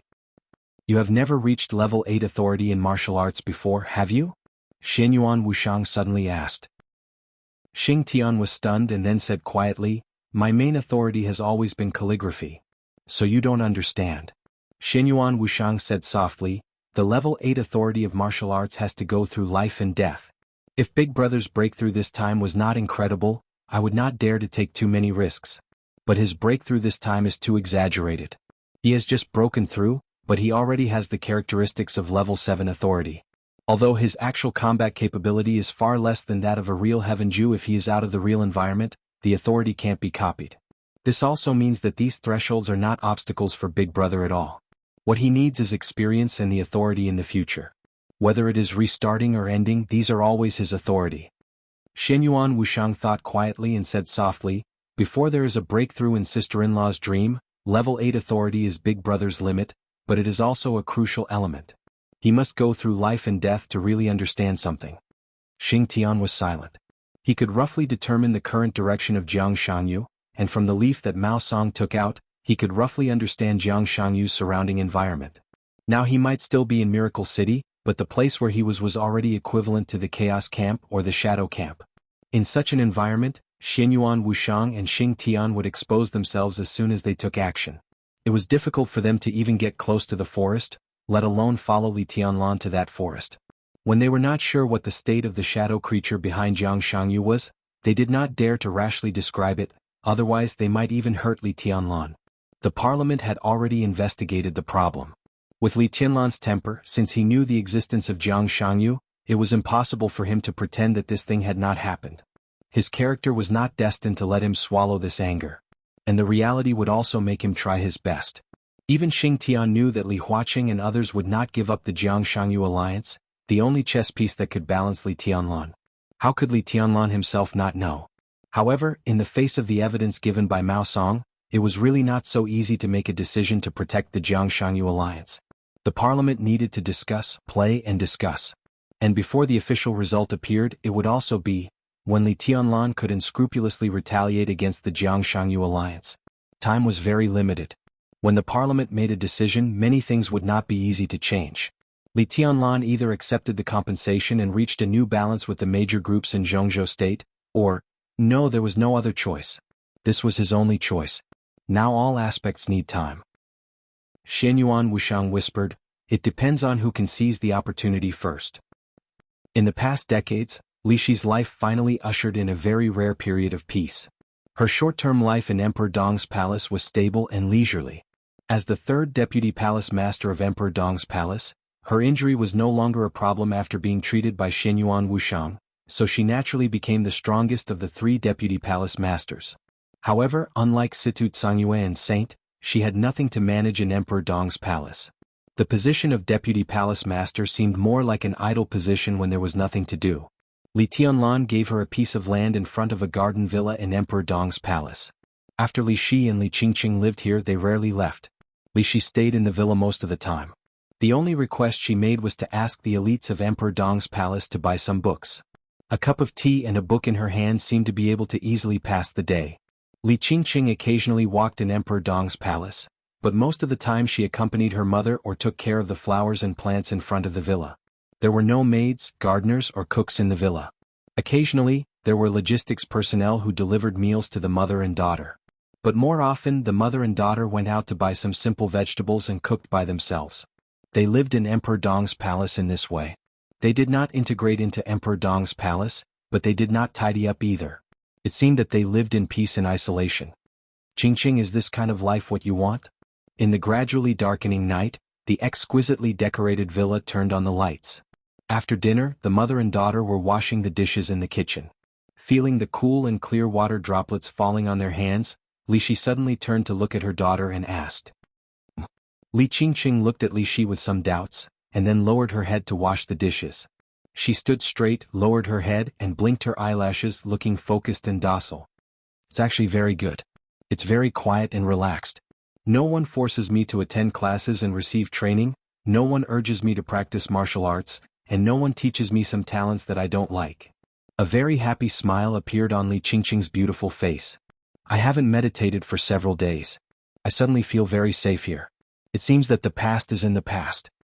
Yes, it's all in the past. Li Shi was silent for a while, and then murmured to herself as if she was sleep-talking. She looked at her daughter, who was smiling, and whispered, "But your life is not normal in the eyes of your peers. Maybe you should go shopping, buy some new clothes, and even wait for Tiannan University to be established. You can go to school, make a boyfriend, get married, and start a family, instead of staying at home by yourself every day like me. If this goes on, the whole person will become more and more isolated." "It's not me." Li Qingqing chuckled. "I still have you and you also have me. Mom, do you know what I've been thinking these days? This is this villa just like our small world. We can live as we want. We can go out to buy the food we like, read the books we like, and be in a daze. We don't have to worry about etiquette. When we laugh, we don't have to worry about how many teeth we show. We don't need to worry about whether our sitting posture is correct or not, and we don't need to worry about whether our movements are elegant. All the constraints are gone and we are very free. And you are still by my side. This is very good. This is enough. Oh, I like it here." As she spoke, Li Qingqing suddenly frowned and continued, "It would be better if that nasty guy didn't come to harass us. Mom, I'll talk to my brother-in-law. He will intervene in this matter, right?" Li Shi seemed to think of something interesting. She chuckled and said, "He won't. Even if he will, I won't agree. In your eyes, he may be a nuisance, but I welcome him to be a guest here. Well, how about you invite him to have lunch at home tomorrow?" "I won't go." Li Qingqing frowned and protested softly. There was a sudden knock on the door, interrupting him. Li Qingqing hesitated and stood still for a while. "The nasty guy is here. Why don't you open the door?" Li Shi's smile was soft and gentle. Li Qingqing gently bit her lower lip, walked slowly to the door and opened the door. Outside the door stood an object covered with all kinds of snacks and gift boxes. His slender figure was almost completely covered by all kinds of snacks and gift boxes, and even his face could not be seen. Many things were controlled by him with sword intent, suspended in the air. Only a pair of eyes leaked out from the gap of the gift box, bright and gentle. "Qingqing, I bought you some snacks." These are all the snacks you ate a few days ago and thought they tasted good. I noticed that you ate more of these snacks. You should like them very much, right? Oh, there are some new kinds. You can try them. If you like them, I will buy them again. I heard from Andy that you like sweets, so I asked the kitchen to make some. You can see if you like them. If you want to eat something, tell me and I will ask someone to arrange it immediately. And this is for you. The object, who was almost covered with snacks, said and moved. He dragged out a huge pure white plush bear toy from behind with some difficulty. Li Qingqing looked at this scene in a daze. Her eyes were a little happy, a little angry, and a little helpless. The object covered with snacks walked in cautiously. Li Shi came over after cleaning up the kitchen. When she saw this scene, she was stunned subconsciously. Countless snacks were walking forward cautiously. Li Shi's mouth was slightly raised, and her eyes became more and more intoxicated. It was not difficult for her to imagine that the object was covered with snacks and ran over excitedly in the eyes of many people. Looking at Li Qingqing, who was at a loss, Li Shi winked and turned around to make tea with a smile. You are so stupid. Why do you have so many? Do you think Mom and I are pigs? If you can't finish them, why don't you take them a few more times? They are hung everywhere. It's so ugly. Li Qingqing hurriedly picked up the snacks on his body, but her eyes were a little bright. She had never had such an experience before. The other party stood there motionlessly, giving Li Qingqing the feeling that he was a tree full of snacks. She could pick whatever she wanted to eat from outside. Now that she was picking up a pile of snacks, she felt a sense of joy as if she had harvested a harvest. Sure enough, after the snacks covered the guy's body and face, he became much more pleasing to the eye. The gifts were carefully taken down by Li Qingqing little by little. Lin Youxian's handsome face and gentle smile appeared in front of Li Shi. Li Qingqing's face turned red for no reason, and then she became a little angry. She repeated again, "Stupid. It's okay to be stupid. It's better to take more at one time than to run back and forth." Lin Youxian looked at Li Qingqing with a smile.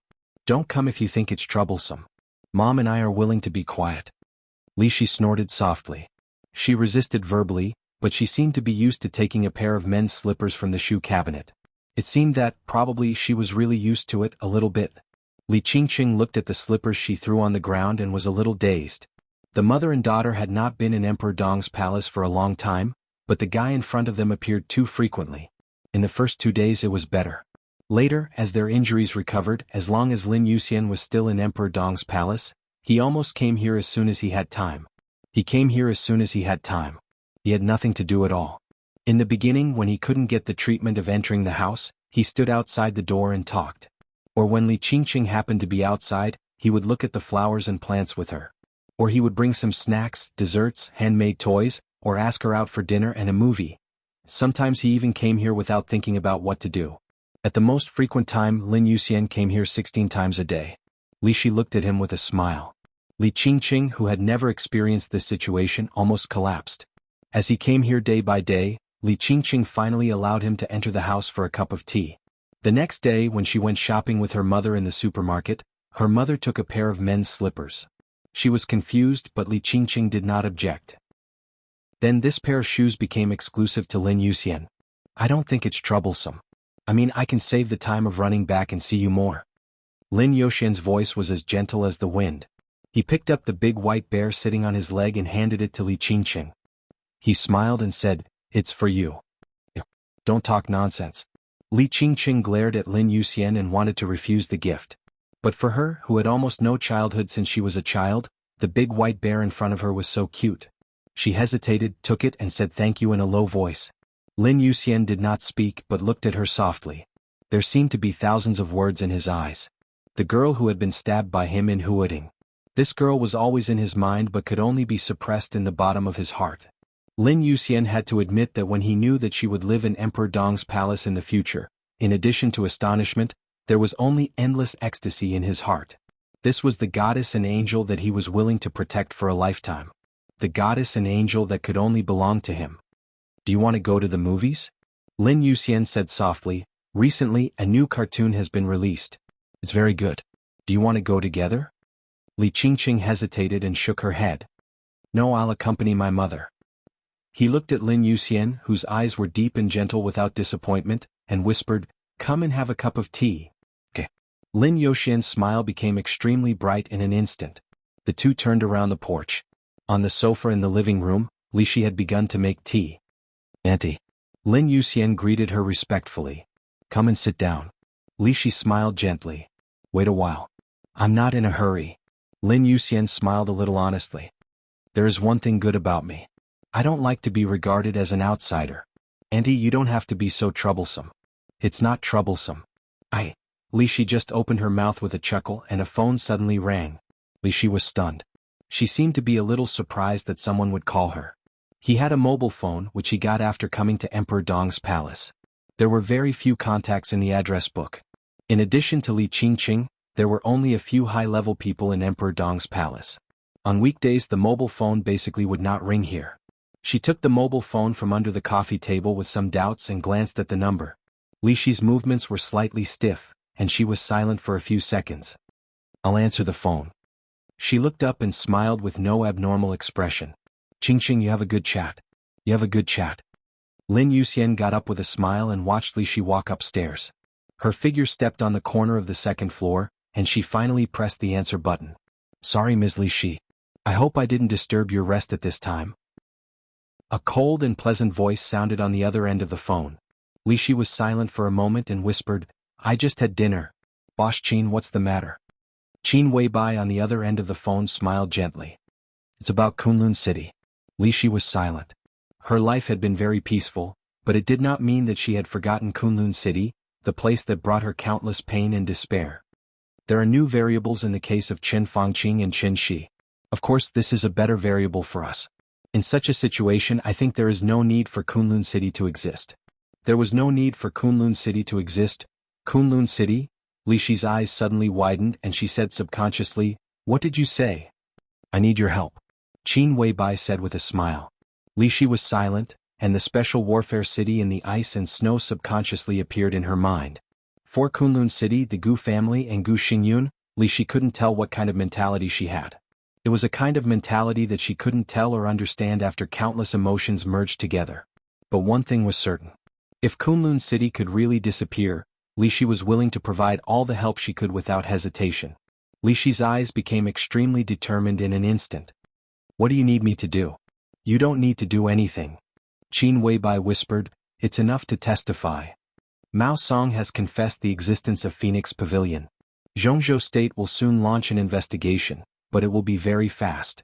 No one knows how long it will take. Maybe it will be now, maybe it will be tomorrow or the day after tomorrow. No one can be sure whether Kunlun City can get the news. In such a situation, a lot of evidence may be destroyed every minute. Mao Song has now provided clues and I'm about to have a strong witness here. She has enough information to prove the existence of Kunlun City. Then, it's up to you to testify again and supplement other information of Phoenix Pavilion. Li Shi listened silently. When Qin Weibai finished, she took a deep breath and whispered, Okay. Her voice gradually began to become as hard as iron. I will explain to the Parliament in detail the reasons for the treason case more than 20 years ago, and everything I did around Li Guangtu as the pavilion master of Phoenix Pavilion at that time. No need. Qin Weibai seemed to be stunned for a moment, and then she said softly but sincerely, Some things can be mentioned but some things can be left unsaid. Madam, you should pay attention to protect yourself. If Li Shi told all the things she had done in the past, she might get herself involved. The treason case of the Li family had a wide influence, and some of its dark clouds were still unclear. But with the rise of Li Tianlan and Emperor Dong's palace, all this was irrelevant. I understand. Li Shi said quietly, Should I go now? Qin Weibai said, The plane has been arranged. You will get off in Nanyun, and then take a special plane to Yuzhou. When you pass by Nanyun, I hope you can bring another witness. You should be familiar with Lu Dongyue of Nanyun Special Operations Bureau. He is now under the control of the Blood Battalion. It won't take too long. Okay. Li Shi nodded. Thinking about Qin Weibai's words, she suddenly asked, Is the Parliament still discussing this matter? Yes. Qin Weibai smiled. The Parliament will be very busy today. There are too many things they need to discuss. In a short time, it is estimated that it will be difficult to have a clear result. Li Shi's eyes flickered. She said, Then she hung up the phone and went downstairs. At the same time at Yuzhou International Airport, Qin Weibai put down her mobile phone and silently thought about what was missing in the plan. Mao Song mentioned the name of Phoenix Pavilion for the first time, and then reported it with the substantial evidence of Phoenix Pavilion. Then Li Shi made the last stab. After this sudden and fierce storm, the new group would turn the tables, and the Prince group and the Special Warfare group were destined to be riddled with holes. This was the best result that could be fought for at present. Unfortunately, they still can't be completely destroyed. Qin Weibai said to herself with some regret. In my opinion, this is not a bad thing. Horsewoman on the side handed Qin Weibai a glass of warm water and said softly. Qin Weibai glanced at her. Horsewoman said with a smile, His Majesty's footsteps are unstoppable. In the dark world he is already invincible. As long as he is given time, Kunlun City, Jiang Shangyu, Li Kuangtu, Wang Xingxiao, and even Wang Tianzong will not be his opponents. It is not difficult to completely destroy them. It is just a matter of time. In the current situation after the storm, Kunlun City will no longer exist, and the Gu family will linger on because of Jiang Shangyu's alliance. This can also give Gu Xingyun some false hope, so that he will not have a life-and-death struggle. This time, we will provide tangible evidence of the existence of Phoenix Pavilion. But this is only a part of it. We can use this part as a deterrent to draw most of the hidden chess pieces of Phoenix Pavilion to our side. In this way the new group will hide a very strong force in the dark. In general, this effect is much better than completely destroying Gu Xingyun and others. Qin Weibai lowered her head slightly, and her white and slender fingers rubbed the cup unconsciously. I understand what you mean. Her voice was erratic and she was almost murmuring to herself, but she shook her head and did not continue to speak. In her mind she always thought of the siege that she did not know was in the past or in the future. She thought of the sharp sword piercing through Li Tianlan's chest. Such images flashed in her mind again and again. If Gu Xingyun, Li Kuangtu and others did not die, she would always feel a little uneasy. Qin Weibai shook her head hard and looked out of the window. In the bustling exit of the airport, a girl who looked 11 or 12 years old or 13 or 14 years old, as beautiful as an elf and an angel, walked out alone, pulling a delicate small suitcase under everyone's gaze. Her small figure walked in the crowd without the slightest loneliness or fear. Instead, there was a kind of indescribable spirit in her. Qin Weibai smiled, opened the door, got out and waved to the girl. The girl's eyes lit up. She trotted over quickly, handed the suitcase to Horsewoman, and then reached out to hug Qin Weibai's waist. Sister? Qin Weibai said yes, lowered her head and touched the girl's head. She whispered, Is everything ready? Yes. The girl nodded gently, and subconsciously glanced at the delicate suitcase in Horsewoman's hand. The suitcase was very light. Because there was only some simple information in it, and there was not even a change of clothes. Those seemingly simple information were all sharp swords against Kunlun City, which were the sharpness that had been hidden for many years. Qin Weibai unconsciously stroked Gu Xinyun's hair, but her eyes quietly looked in the direction of the Chen family's courtyard. The sword light suddenly rose. The storm fell. Chapter 1123. When Ma Si entered the temporary conference room in the backyard of the Chen family for the fourth time, the atmosphere in the conference room was almost frozen. It was nearly 1 o'clock in the middle of the night. The ventilation system in the living room had been turned on to the maximum, but the thick and dazzling smoke was drifting in every corner of the hall. Looking through the light, Ma Si couldn't see clearly who was sitting in the conference room for a while. Is there any new information? Li Huaqing's suppressed voice sounded in the deep and dignified voice. Yes. Ma Si nodded subconsciously and looked in the direction of the voice. Only then did she find that Li Huaqing was no longer in the position where he came in last time, but sitting on the sofa on the other side. His whole body was wrapped in the soft leather sofa, and he was raising his hand to rub his forehead. He looked tired and haggard in the fuzzy smoke. Ma Si looked down at the folder in her hand and was at a loss for a moment. The interrogation of Mao Song was still going on. It was a protracted war that no one knew how long it would last. And he came here again and again to bring the latest information, or in other words, Mao Song's latest confession, to the giants in the conference room. This was the fourth time he had given his testimony. The speed of updating the confession was very slow. The conference room was in a stalemate, and the interrogation room was also in a game. Although Mao Song was very cooperative, the interrogation process was not very smooth. In order to show fairness and truth, Dongqing Wudi, who had communicated with Mao Song alone before, withdrew from the position of chief interrogator. Yi Dongxing and Yang Jianghu were in charge of interrogating Mao Song. The fierce battle between the Prince Group and the Southeast Group broke out in the interrogation room almost without concealment. For every question the two had almost different opinions. Yang Jianghu almost tried his best to induce Mao Song's confession from different directions, including subtle threats and temptations, naked warnings, questioning and confirming from various angles. Ma Si experienced the whole process and also recorded Mao Song's confession. Every confession had to be signed by all the directors and members of parliament in the interrogation room before it was sent to the conference room. The first interrogation of Mao Song and the recording of the confession lasted less than half an hour. The content of the recording was less than 1,500 words. But it was for these 1,500 words that the directors and members of parliament in the interrogation room argued for nearly 2 hours. Each word of the confession was so sensitive that it needed to be discussed and disputed. When the first confession was sent to the conference room, the storm across Yuzhou province had already taken shape. Phoenix Pavilion. The secret organization in Kunlun City. When all the big shots present heard about the role of the Phoenix Pavilion, almost all of them were stunned. It was not uncommon for them to use women as weapons in the trials and tribulations they had experienced. But when Kunlun City gathered these weapons together and specifically targeted the core of Jianghu State and the future core, it had two completely different meanings. To put it bluntly, the former was nothing more than profit. The latter, who had formed an organization, had undoubtedly revealed their wild ambitions.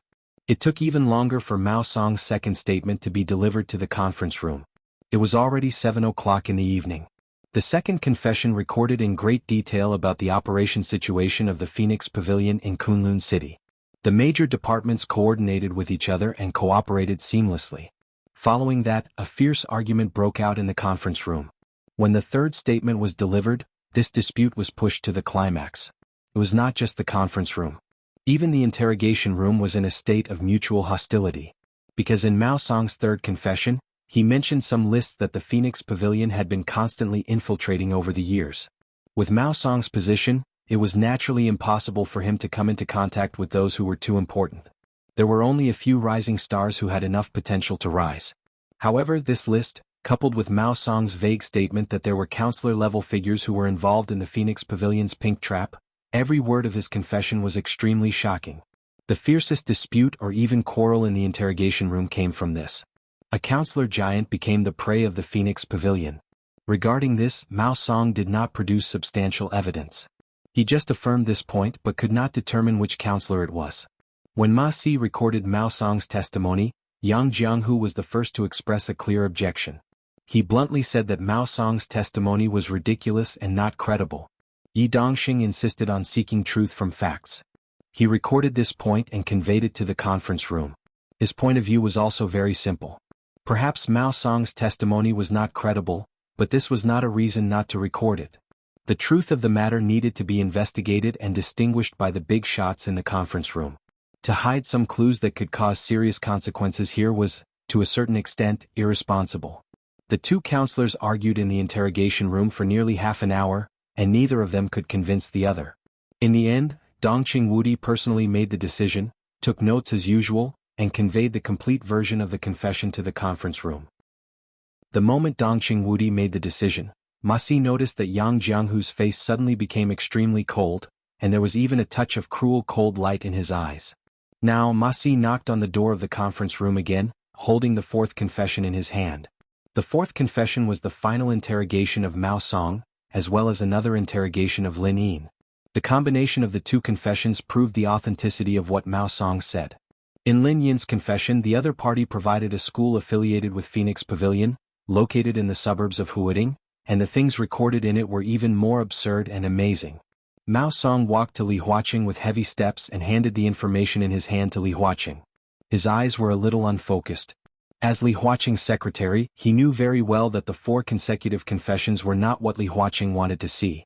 If Jianghu was the only one in the interrogation room, it would be impossible to have such a long argument. Several counselors from the standpoint of the academy also quietly supported Jianghu's point of view. The Southeast Group and the Giant Group, however, tacitly formed some cooperation again in the interrogation. This was probably when Siyuan. The Southeast Group, which had gone all out to suppress the new group a few days ago, seemed to see the opportunity to let Wen Siyuan enter the cabinet again. This year Jianghu State was really full of ups and downs. Send it out. Li Huaqing waved his hand, pulled out a piece of paper from the materials, and waved his hand wearily. The interrogation room had already made several copies of the confessions according to the number of people in the conference room, ensuring that everyone here had a copy. Ma Si walked around the conference room and handed out the information to every big shot. When he sent them to Li Tianlan, he paid special attention to Li Tianlan's expression. Li Tianlan took the materials with no expression on his face and looked at them quietly, without any attitude. The conference room became quieter and quieter, leaving only the sound of the counselors shaking the materials in their hands. Gradually, the shaking sound of the materials stopped. The conference room became completely silent, like a graveyard. Everyone, talk about your opinions. In the extreme silence, Li Huaqing slowly opened his mouth. His voice was still steady and dignified. But at this moment, when his voice fell into the ears of others, they always felt that Li Huaqing's voice seemed to be missing something. Chapter 11:24. No one took the lead to express their attitude. In the unspeakable silence of the conference room, everyone's eyes met each other, and they could almost see the complexity and weirdness in each other's eyes. If the information in his hands was realistic, then it had to be said that it was a bold and imaginative piece of information. This was the fourth confession sent by Ma Si. In the confession there was little description of Mao Song. Instead, it was a large piece of information about Lin Yin's relationship with Phoenix Pavilion and the schools affiliated with Phoenix Pavilion. Lin Yin graduated from an art school called Ethereal in Huading 6 years ago. There were very few people in Huading who had heard of this art school. The specific address of the school was located in a closed office building in the suburbs, which was not listed or rented. It was extremely private. The lower 5 floors of the office building were all disguised as Kunlun City properties, and the 5th to the 12th floor was the threshold of the Ethereal Art School. Lin Yin introduced the threshold of the Ethereal Art School in great detail. First of all, they had to at least graduate from a key university in Jianghu State. There was no upper limit. Those who had excellent performance in school could enter the preparatory class in advance after passing various assessments. Second was age. The age of the preparatory class was 19 to 23 years old. The age of the official students was 23 to 29 years old. They had to have strong professionalism and a certain degree of work experience. They had to be more than 1.65 meters tall, have strict body measurements, be able to use at least one foreign language for unobstructed communication, have a standard of Mandarin, have a delicate appearance, good temperament, relatively simple love life, virgins preferred, rich hobbies and proficient specialties, a lot of things. There were more than 20 prerequisites for admission alone. And it was worth noting that these were only the admission conditions. In other words, people who met these conditions could submit an application for admission, but they might not be approved. Even Li Tianlan sighed with emotion when he saw these so-called conditions. Kunlun City was playing big and fancy. According to these conditions, such a person would probably be able to enter a good company easily and have a good position. This was indeed a reserved service for the lovers of many big shots. It was really an eye-opening experience. From another perspective, any official student in the Ethereal Academy of Arts would definitely be a so-called goddess who had a long line of suitors. But in the Ethereal Academy of Arts, they were just trading items waiting to be evaluated. Lin Yin also listed the courses of the Ethereal Art School. This was the most eye-opening part of it all. Painting, yoga, gymnastics, vocal music. This sounded like a perfectly normal lesson. When Li Tianlan first saw these names, he felt a little strange. These courses were indeed worth training, but the key was that those who could meet the admission standards of Ethereal Art Academy couldn't be unfamiliar with these courses. So what was the point of learning them again after entering the academy? Become more professional? But when he looked at it in detail, he finally understood what the so-called painting meant. In a 45-minute painting class, the students did not use their hands or feet. Lick bananas, lick glass, lick lollipops. Ethereal Art Academy was constantly developing the students' specialties in the most subtle areas. Of course, the vocal music class wasn't about singing. Instead, it was about training the students' tone of speech over and over again. It was about what kind of emphasis to use in certain situations, and how to make their voices more melodious at certain times. Being knowledgeable was a real thing. However, being knowledgeable didn't mean that everything could be easily accepted. At the very least, the big shots in the conference room were shaken by this curriculum. What was even more difficult for them to accept was the number of people in Ethereal Art Academy.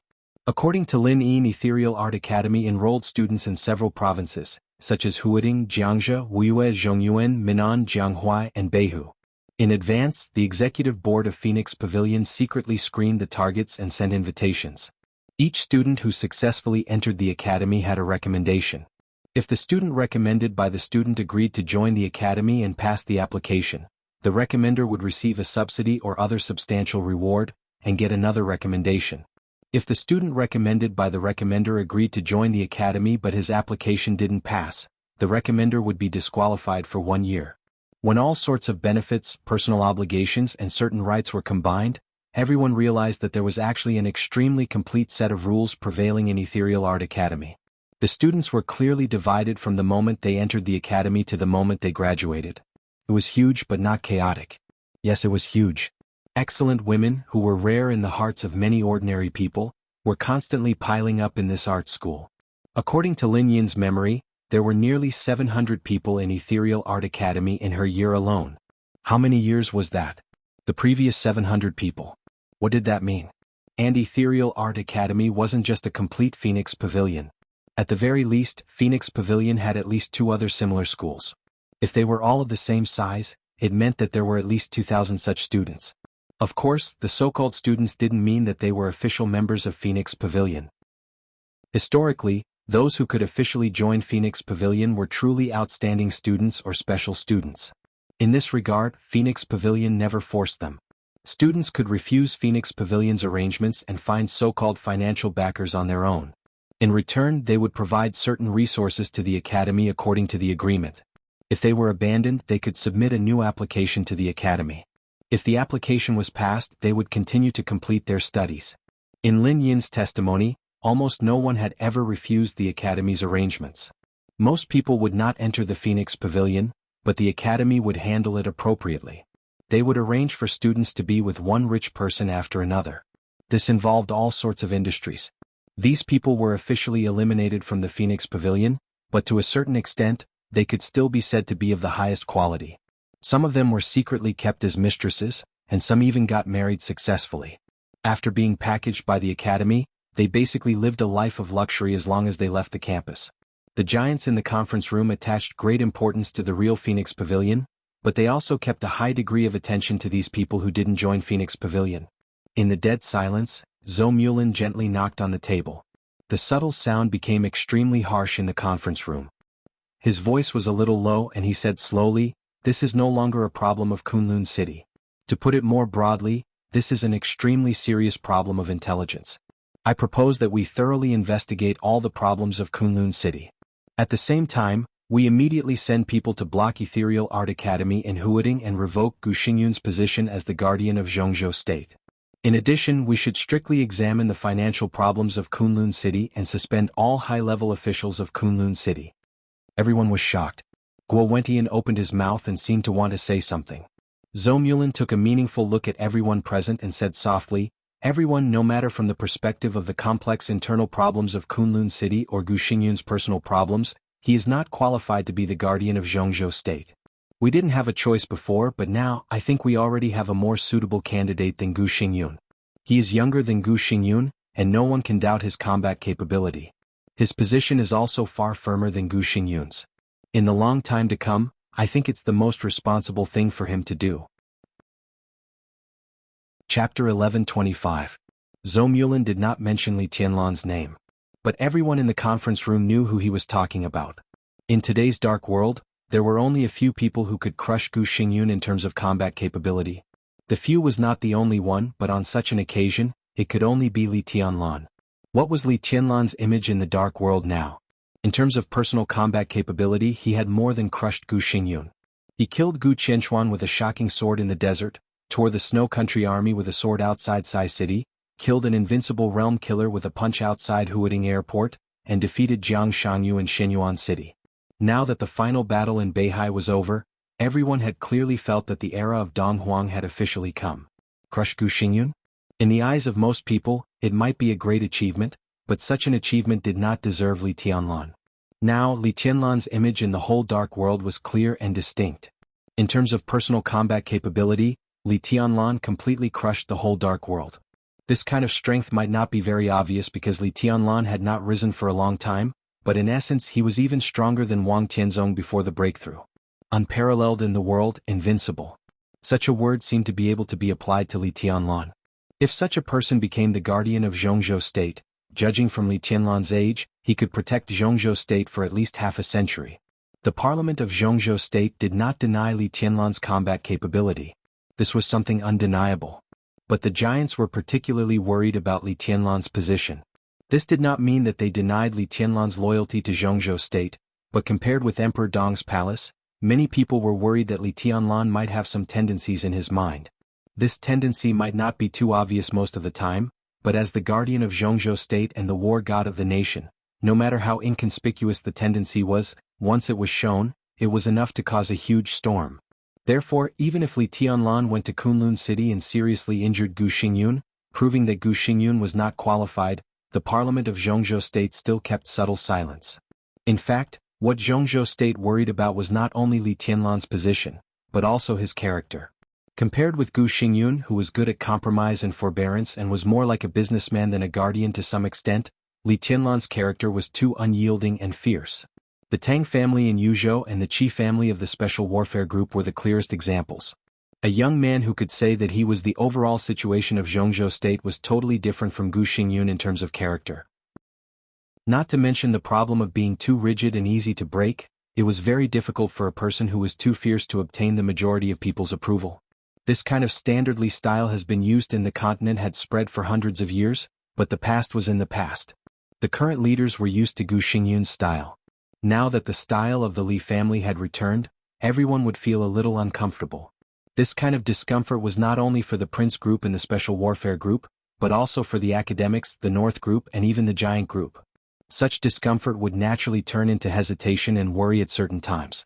They all recognized Li Tianlan's combat strength. As the most powerful overlord country in the world, Jianghu state should have such a guardian. The guardian of Jianghu state should also have such a style. Everyone knew this, but everyone was still worried that Li Tianlan's sharpness would not only deter the opponent but also hurt themselves. Therefore, Li Huaqing made a proposal that everyone could accept when the new group and the Giant Group were under unprecedented pressure. Li Tianlan officially entered the parliament and jointly controlled the special warfare system of Jianghu state with Gu Xingyun. Gu Xingyun was still the state-protecting war god. And Li Tianlan served as the chief security advisor of Jianghu state. Gu Xingyun was indeed no match for Li Tianlan. But Kunlun City had been developing in Jianghu state for so many years, and its foundation had long been deeply rooted. As long as the storm within the special warfare group was quelled, and when Gu Xingyun stabilized his position, it was completely possible to check and balance Li Tianlan in a short time. And out of respect for Li Tianlan, the parliament could also give Li Tianlan a certain leading position, and even the official ranking could put Li Tianlan ahead of Gu Xingyun. All this was temporary. After all, Gu Xingyun could not always stand in front of Li Tianlan. But the parliament also happened to need time. The members and directors of this and the next session needed a certain amount of time to get familiar with Li Tianlan's style.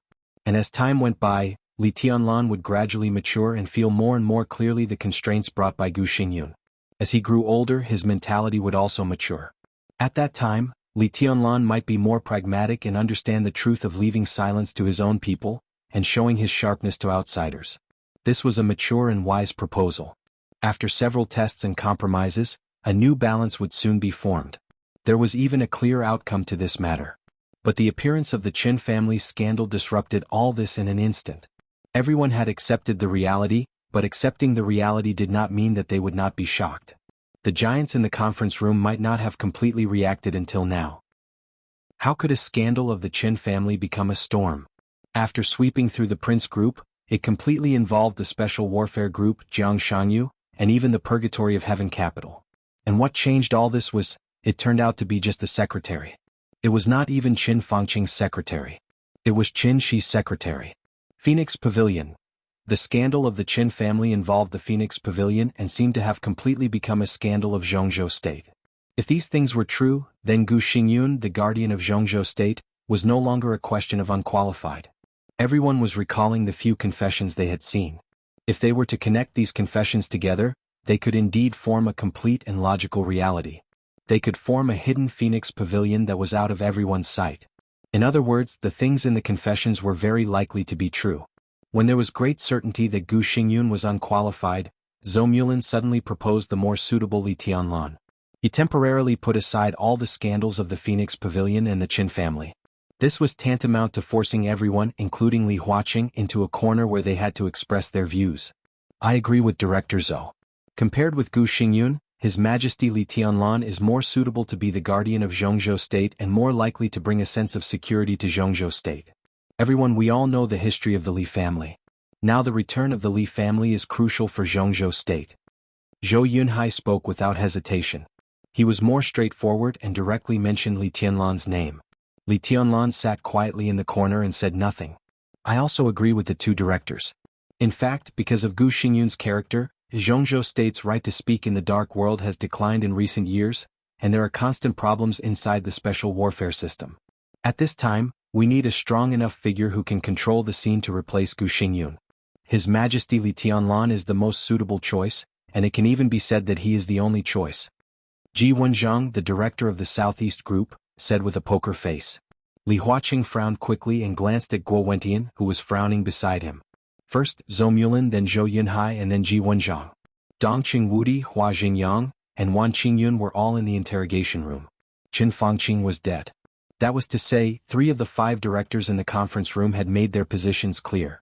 Zhou Mulin seemed to be just a casual proposal, but at this time, it inexplicably became a vote. Li Huaqing's eyes wandered and he glanced at Li Tianlan calmly. Li Tianlan was quietly leaning on the sofa in the corner, motionless. Li Huaqing frowned slightly. Vaguely he could feel that Li Tianlan was not pretending now. It seemed that something else really attracted his attention. At this moment, at this crucial moment for him, all his thoughts were not in the conference room at all. What was he thinking?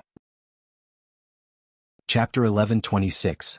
Li Huaqing stared at Li Tianlan for a few seconds, then turned his eyes calmly and said in a low voice, I agree in principle, but we can't be too hasty in this matter. In the current situation, stability is the first priority. Now that we have a clue, we still need to investigate what should be investigated. Immediately organize people to control the people involved in the confessions and the art school and investigate them in detail. When there are results, we will talk about the details. There was a moment of silence in the conference room.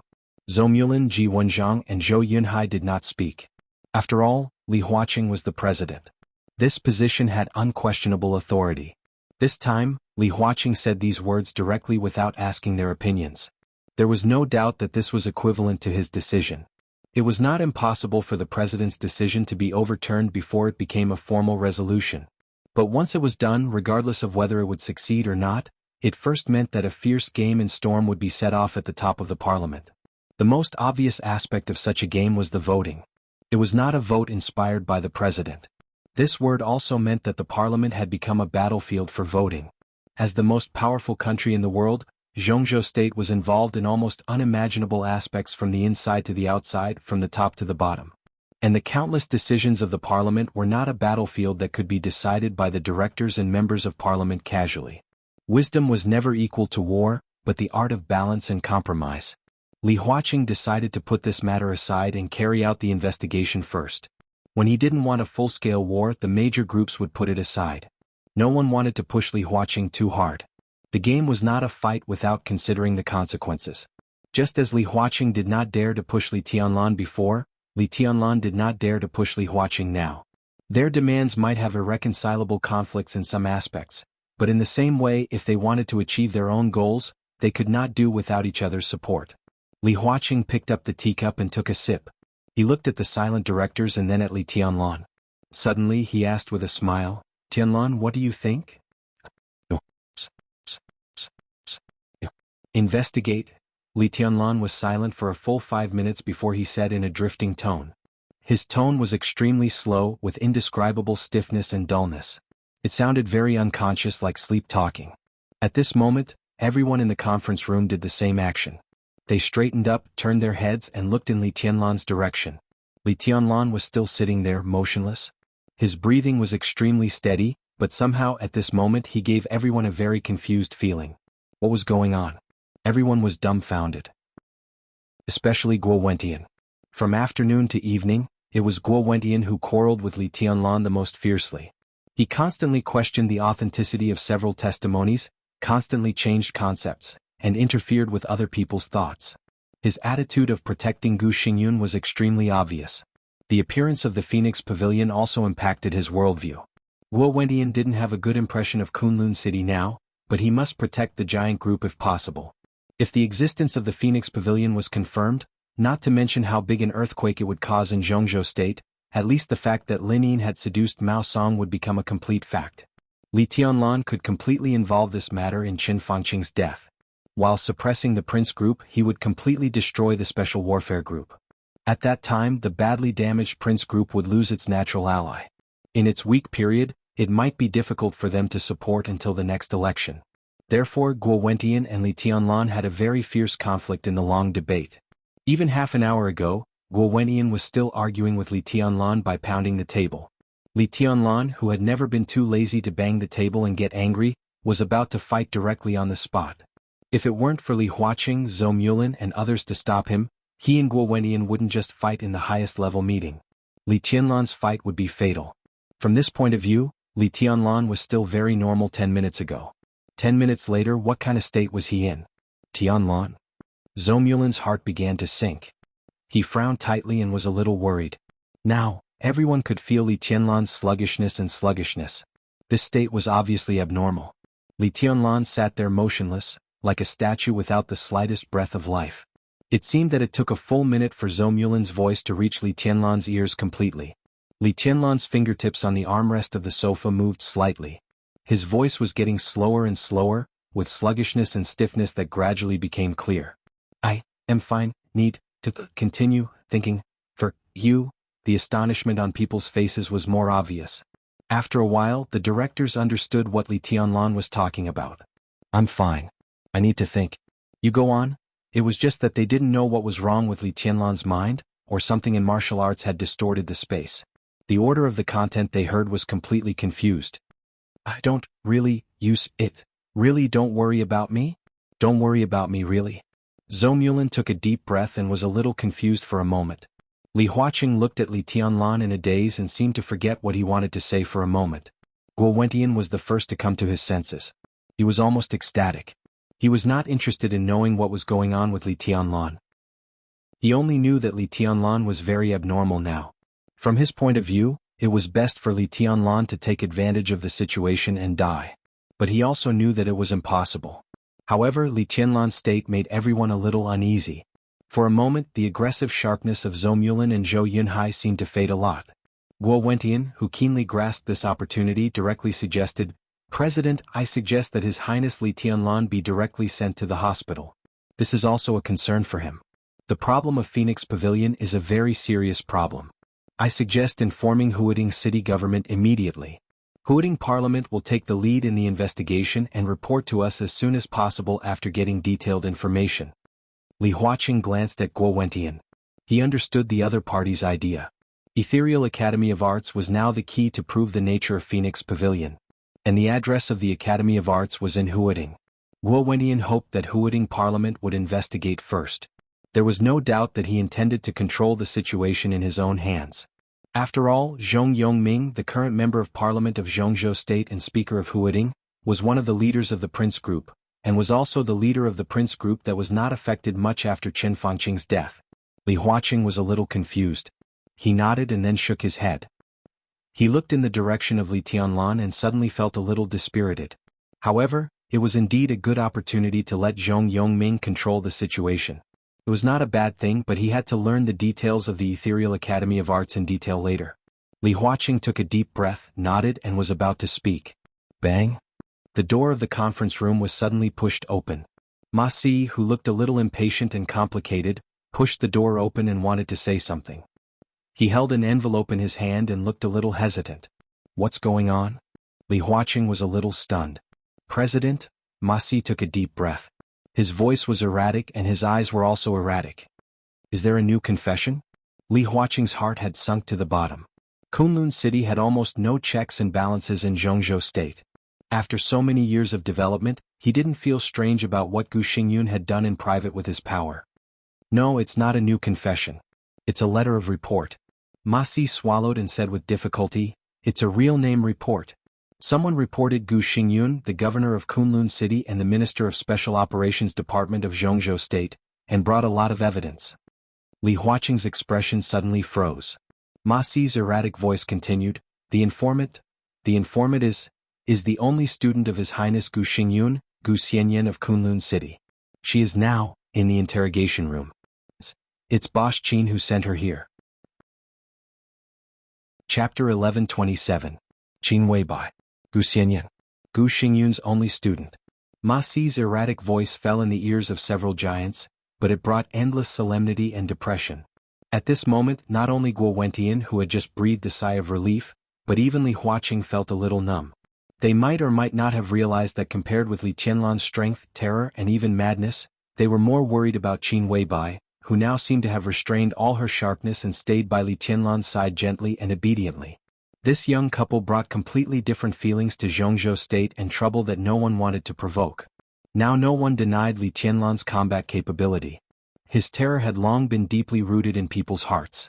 It was irresistible sharpness and sharpness. Li Tianlan was invincible. But he was still young and his heart and character to some extent fully matched his age. This year, Li Tianlan would be 24 years old. At the age of 24, it was really hard to say that it was a mature age. His combat capability was already at the peak, but in other aspects he still needed a lot of things such as learning, experience, tempering, and even lessons. The new group didn't rise for a long time, so Li Tianlan didn't deal with many things. But judging from the small number of things he dealt with, he did seem a little inexperienced in strategizing in terms of wisdom. His means might be extremely tough, but he could deal with every move. As long as he didn't completely turn hostile within the rules, Li Tianlan's performance was not as irresistible as his personal combat capability. But Qin Weibai, her style could not be said to be the complete opposite of Li Tianlan's. Her means were also indescribable. Yes, it was indescribable. Jianghu State had never understood Qin Weibai from beginning to end.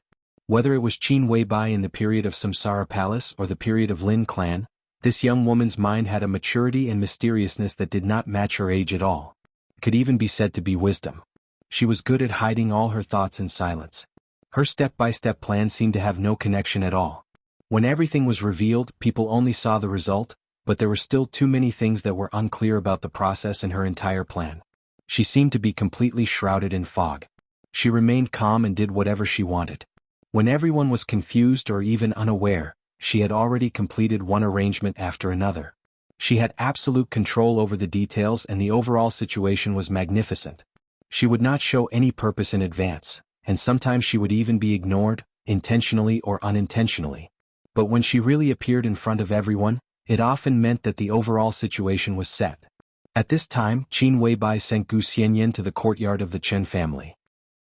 The complicated relationship between the two of them did not need to be explored for the time being. The important thing is to be a good girl beside Li Tianlan quietly.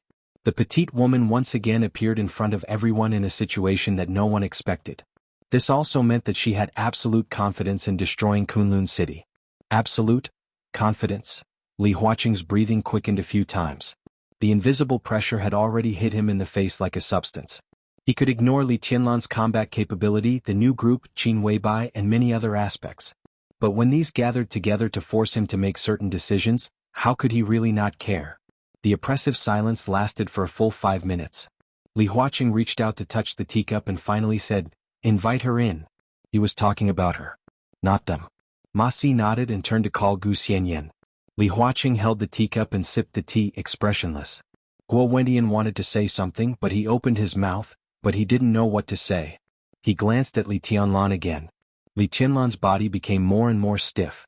In the somewhat dark and silent conference room, the sound of whispered discussion after the silence, the faint light, time passed slowly. Everything around him seemed to be getting farther and farther away from Li Tianlan quietly.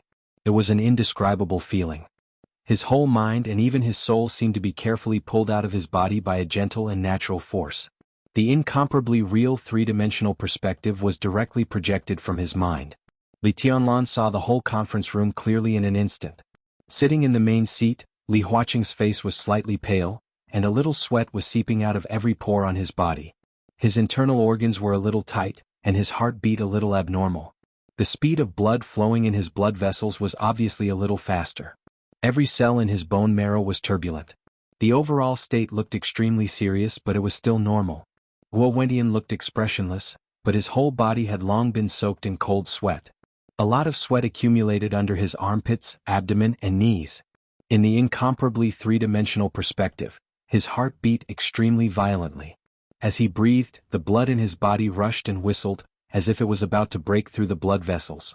Li Tianlan was very sure that now as long as he moved his finger, he could directly take away Guo Wentian's heart or any other organ from another direction that didn't exist in reality without touching Guo Wentian.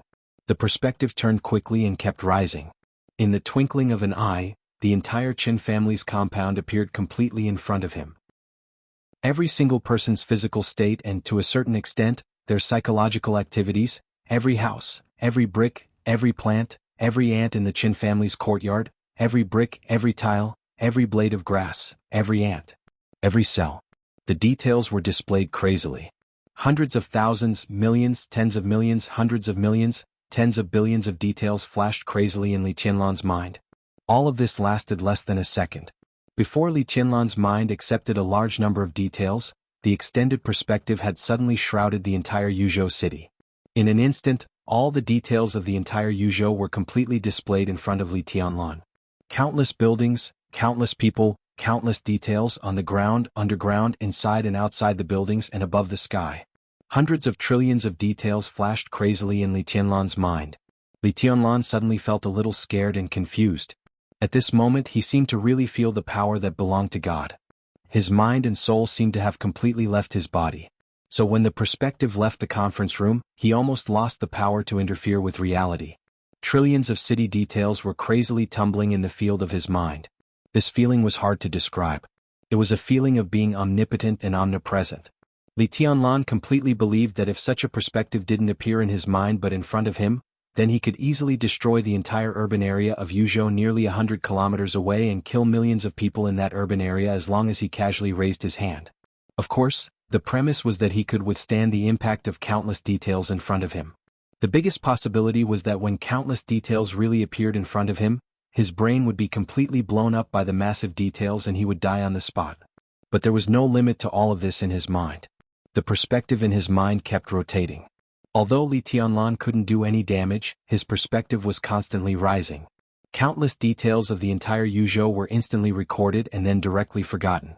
The perspective in front of him suddenly covered northern city, Yanzhou, Dongshan, and several provinces near Yuzhou. A massive number of details were completely presented in the perspective of his mind in an instant. This also meant that as long as Li Tianlan's soul was strong enough to withstand these details with his own vision, he could easily destroy several provinces or even half of Zhongzhou state with one blow. All of this was theoretically possible. But as the entire perspective kept rising, the entire Zhongzhou state completely appeared in front of Li Tianlan. At this moment, Li Tianlan finally saw another figure in his mind. A figure like him but wearing a black windbreaker. The figure stood in the center of his mind with his eyes closed. It was obvious that he was using his mind and special perspective to constantly search for something in the entire Zhongzhou state and even the whole world. To be exact, he was searching for something. Chapter 11:28. With Yuzhou city as the center, the special perspective in Li Tianlan's mind zoomed in crazily. Changing, constantly changing. Endless details appeared and magnified countless times every second and every millisecond. Dongshan, Yanzhou, Zhongyuan, Liaodong, Liaobei, Longjiang. In an instant, the incomparably special perspective had covered several provinces. Li Tianlan's mind had become completely stagnant because of the huge number of details. In his mind, several provinces, hundreds of millions of people, and a large number of buildings were all completely and clearly reflected from different angles. Li Tianlan's mind and Ruthless Will had been completely connected as one. He didn't know what was going on now, but he could be sure that Ruthless change began a few days ago when he received the energy from the sea. Ruthless, whose energy was almost completely exhausted, regained his activity again because of that energy. But that energy seemed to contain something else that Li Tianlan didn't feel at that time. As time went by, Ruthless, who had recovered some energy, became more and more closely connected with him. It seemed that they had merged into one. So when Ruthless was trying to search for something, his will was naturally closely connected with Li Tianlan's mind, producing a terrifying resonance that allowed Li Tianlan to see hundreds of millions of people in several provinces at a glance. At this moment, everyone in several provinces, every detail of their bodies, every drop of blood, and every cell clearly appeared in Li Tianlan's mind. His mind had been stretched to the limit and could collapse at any time. And Ruthless Will seemed to have reached its limit.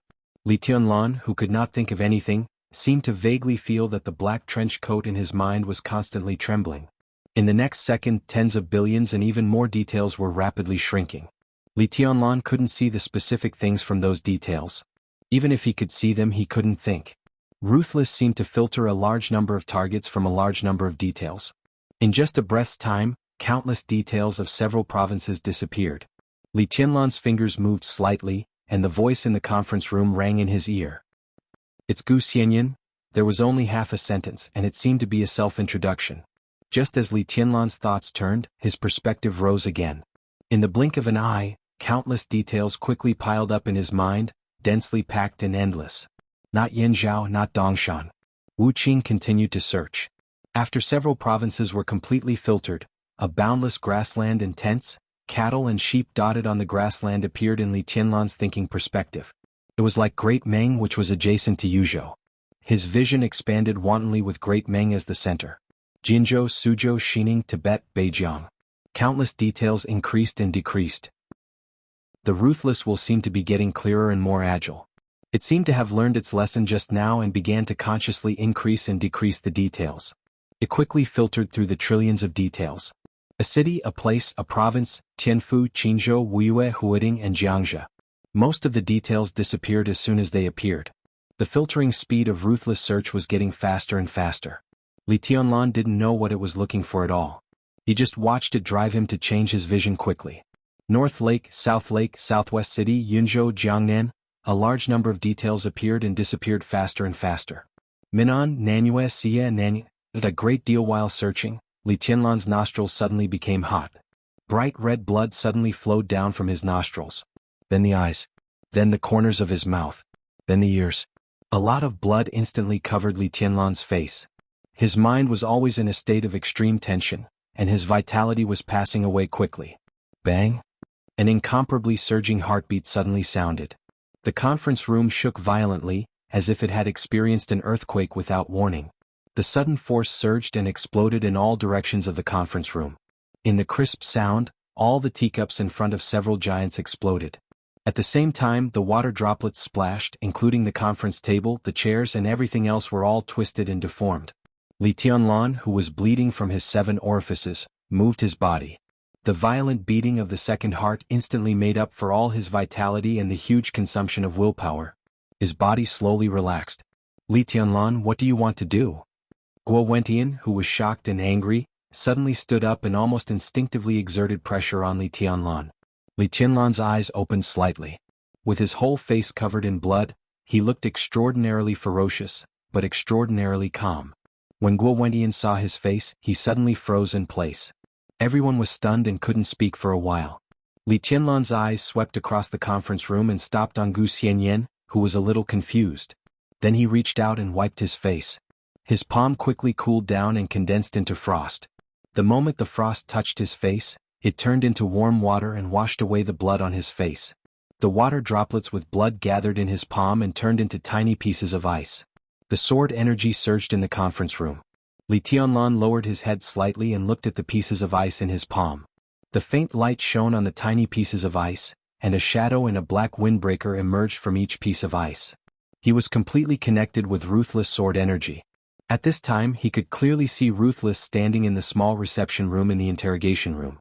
Li Tianlan narrowed his eyes and said calmly, "What are you looking for?" He could clearly feel Ruthless will just now. In a very short period of time, Ruthless will was completely connected with his mind and triggered the special perspective in his mind. He could almost see through the entire Yuzhou in an instant. Ruthless was obviously looking for something. Or maybe he was looking for someone. In an instant he searched all the provinces and cities in Zhongzhou state except Beihai province. Ruthless was silent. He could only remain silent. Although he had his own consciousness, he could not speak. And through his will, Li Tianlan could clearly feel the confusion in the other's will. Li Tianlan looked at him quietly and was silent for a long time. A fundamental particle was spinning in the room in a form invisible to the naked eye. The bright and soft lights of the hotel suite filled every corner. The particle rotated slowly, constantly exchanging information with the fundamental particle on the other side. A virtual screen appeared in the quiet room. The screen was not played from any device, but was directly projected from the air to the front, and was divided into many virtual windows that were constantly zooming in and out. The 2 largest windows were the scenes of the conference room and the interrogation room of the Chen family's compound. The other small windows were the current behavior of everyone in the Qin family's compound. All the sounds in the picture were going on at the same time. Sitting in the hotel suite, one could perceive the changing situation of Jianghu state just by listening to the sound without even looking at the picture. The whole process of the interrogation, the fierce game of recording confessions, the quarrel between Li Tianlan and Guo Wenyan, Li Huaqing's hesitation, Zhou Mulin's strength, Zhou Yunhai's firmness, and the Southeast group's indifference. The picture paused, accelerated, and rewound from time to time. Most of the time, the picture in the conference room was focused on Li Tianlan. He sat in a dark corner, and no one in the conference room could see his expression. When this picture appeared on the virtual screen, the light on the screen seemed to be brighter from another level. Not only Li Tianlan's expression, but even every pore on his face clearly appeared on the screen. The normally played picture stopped again. The picture in the conference room occupied everything. Several lines of sight met on the virtual screen. On the screen, Li Tianlan looked down at the broken ice stained with blood in his palm, silent and frozen like a statue. Sure enough, protecting his majesty has become King Wei's deepest instinct. Looking at the picture on the screen, Lin Shi suddenly said. His tone was a little complicated, with unconcealable respect and envy. It's just the instinct of the body. Shenyuan Wuxiang, who was also watching this scene, said in a low voice, I haven't observed the core of the Lin clan at a close distance, but the core of King Wei in Beihai is obviously in a strange state. Lin Shi was silent and did not speak. He came to the Ritz-Carlton Hotel in the afternoon. The Prince of the War God's Realm and the Prince of the Space-Time Corridor had the same identity, but they were completely different people. Under normal circumstances, it was difficult for them to sit together. But at this time, they silently observed the trend of the situation in Jianghu state together, and there was an indescribable harmony. It was harmony, not harmony. This was like the relationship between the space-time corridor, the War God's Realm, and the Emperor Palace. They were far from harmonious and conflicts occurred from time to time. But on some issues they had always advanced and retreated together, competing and cooperating, very harmonious. Her Highness seems to have been to Dongshan. Lin Shi said slowly, part of King Wei's energy originally returned to Yuzhou from Dongshan, and it seems to contain some memory fragments of King Wei. We can be sure that it was Her Highness who activated King Wei's memory fragments. The corner of Shenyuan Wuxiang's mouth twitched and he said playfully, You dare to monitor Her Highness? We are paying attention to King Wei. Lin Shi said lightly, as a member of the human clan, this is our duty. What a good obligation. Shenyuan Wuxiang sneered. Okay, I accept your explanation. But you don't seem to have answered my question. What is the situation with the core of King Wei in Beihai province? Lin Shi raised his eyebrows slightly. We have always been paying close attention to King Wei. Shenyuan Wuxiang said flatly, so we can be sure that King Wei was still in a normal state more than 20 years ago. But during our recent close observation he was contaminated. Shouldn't the War God's Realm give us an explanation? This is our mistake. Lin Shi's voice became a little low. This time, solving the problem of King Wei is also one of my tasks. The real time was more than 20 years ago in the miracle city of the War God's Realm. When Her Highness Qin Weibai was at her most unstable, she stabbed Jiang Shangyu with her sword. Chapter 1129. 30 years ago, Lin Shenyuan, the war god of the War God Realm, split Miracle City. For the neutral camp outside of Miracle City, this was no secret. This meant that the War God Realm and the Human Emperor Palace were completely independent of the space-time corridor. It meant that both the human sovereign and the war god had reached the peak of the camp's strength. It meant that the human race had another choice and path. It meant that everyone had a different understanding of many things. But not many people understood the aftermath of the war god's sword. 30 years had passed in reality. In Shenyuan Wuxiang's concept of time, it was about 40,000 years ago. In the concept of time synchronized with the space-time corridor, Shenyuan Wuxiang, who was awake most of the time, was equivalent to 50,000 to 60,000 years in the space-time corridor. If either the human sovereign or the war god had always been awake, then the time flow in the space-time corridor wouldn't be much different from the war god realm and the human emperor palace. In these tens of thousands of years, the space-time corridor, the human emperor palace, and the war god realm had been carrying out a top-secret plan of the highest degree since Miracle City had been split. In the space-time corridor, this plan was codenamed Return Plan. In the war god realm, this plan was codenamed Split Plan. In the Human Emperor Palace, this plan was codenamed Copy Plan. They had different names, but the general goal of the three sides was basically the same. The division of Miracle City seemed very simple, but that level of power was almost at the peak level of the three major factions. The whole splitting operation was simple and complicated. First of all, His Majesty the Spacetime Cloister would instantly release all his defenses to protect the Miracle City. In an instant, a large number of universal constants in the entire galaxy would become normal. In this extremely short period of time, the physics and astronomy of the entire galaxy would be biased towards the direction of the universe as a whole. To a certain extent, there would be a deviation from the physics and astronomy of the Miracle City that had the universal constants modified. And the moment the universal constants of the Milky Way galaxy became the same as the whole universe, the war god would immediately appear at the key node. This was the node of fate. Everything from heaven and earth to the starry sky, as small as a fundamental particle, as large as a complete universe, had its own fate. In the Milky Way galaxy, Miracle City naturally had its own fate. What the war god needed to do was to grasp the fate of Miracle City in an extremely short period of time. He would directly make a move and completely destroy the entire Miracle City. The sword light from his attack was still lingering in the sky above Miracle City, connected to a large number of defenses in the spacetime corridor. After tens of thousands of years, the two sides had completely merged. Therefore, on the night of the decisive battle in Beihai, when Xing Tian used his authority to change the physical constants in a small range and shot an invincible realm expert of the sanctuary to death with one arrow, a tiny loophole appeared in this world with Xing Tian as the center. Or rather, it was a bug in the real world. This kind of bug was not rare in general, but it was the first time in the field of martial arts. This was not a big deal because such a small loophole was almost negligible. Even if it appeared, it would be fixed in an instant. But the moment this bug appeared, in that second or even half a second, Ruthless, who was full of energy, grasped this loophole, and Li Tianlan, who was connected to Ruthless Will, also grasped this loophole. So Li Tianlan directly felt the sword chi left by Lin Shenyuan when he split Miracle City more than 30 years ago in real time. That sword was called Break of Reincarnation.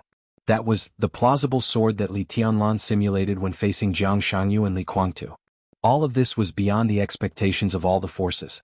Of course, now it seemed that it was no longer important. What was important was the influence of War God after he split Spacetime Corridor. His Majesty of Spacetime Corridor. War God of War God Realm. Human Emperor of Human Palace. In today's human clan, they were almost the top 3 strongest combat forces of the human clan. And the split of Miracle City was also a tacit cooperation between the 3 of them. They carried out 3 different plans, but in fact they could be regarded as one. His Majesty of Spacetime Corridor let go of the protection of the Milky Way in Miracle City. And War God split Miracle City with his sword.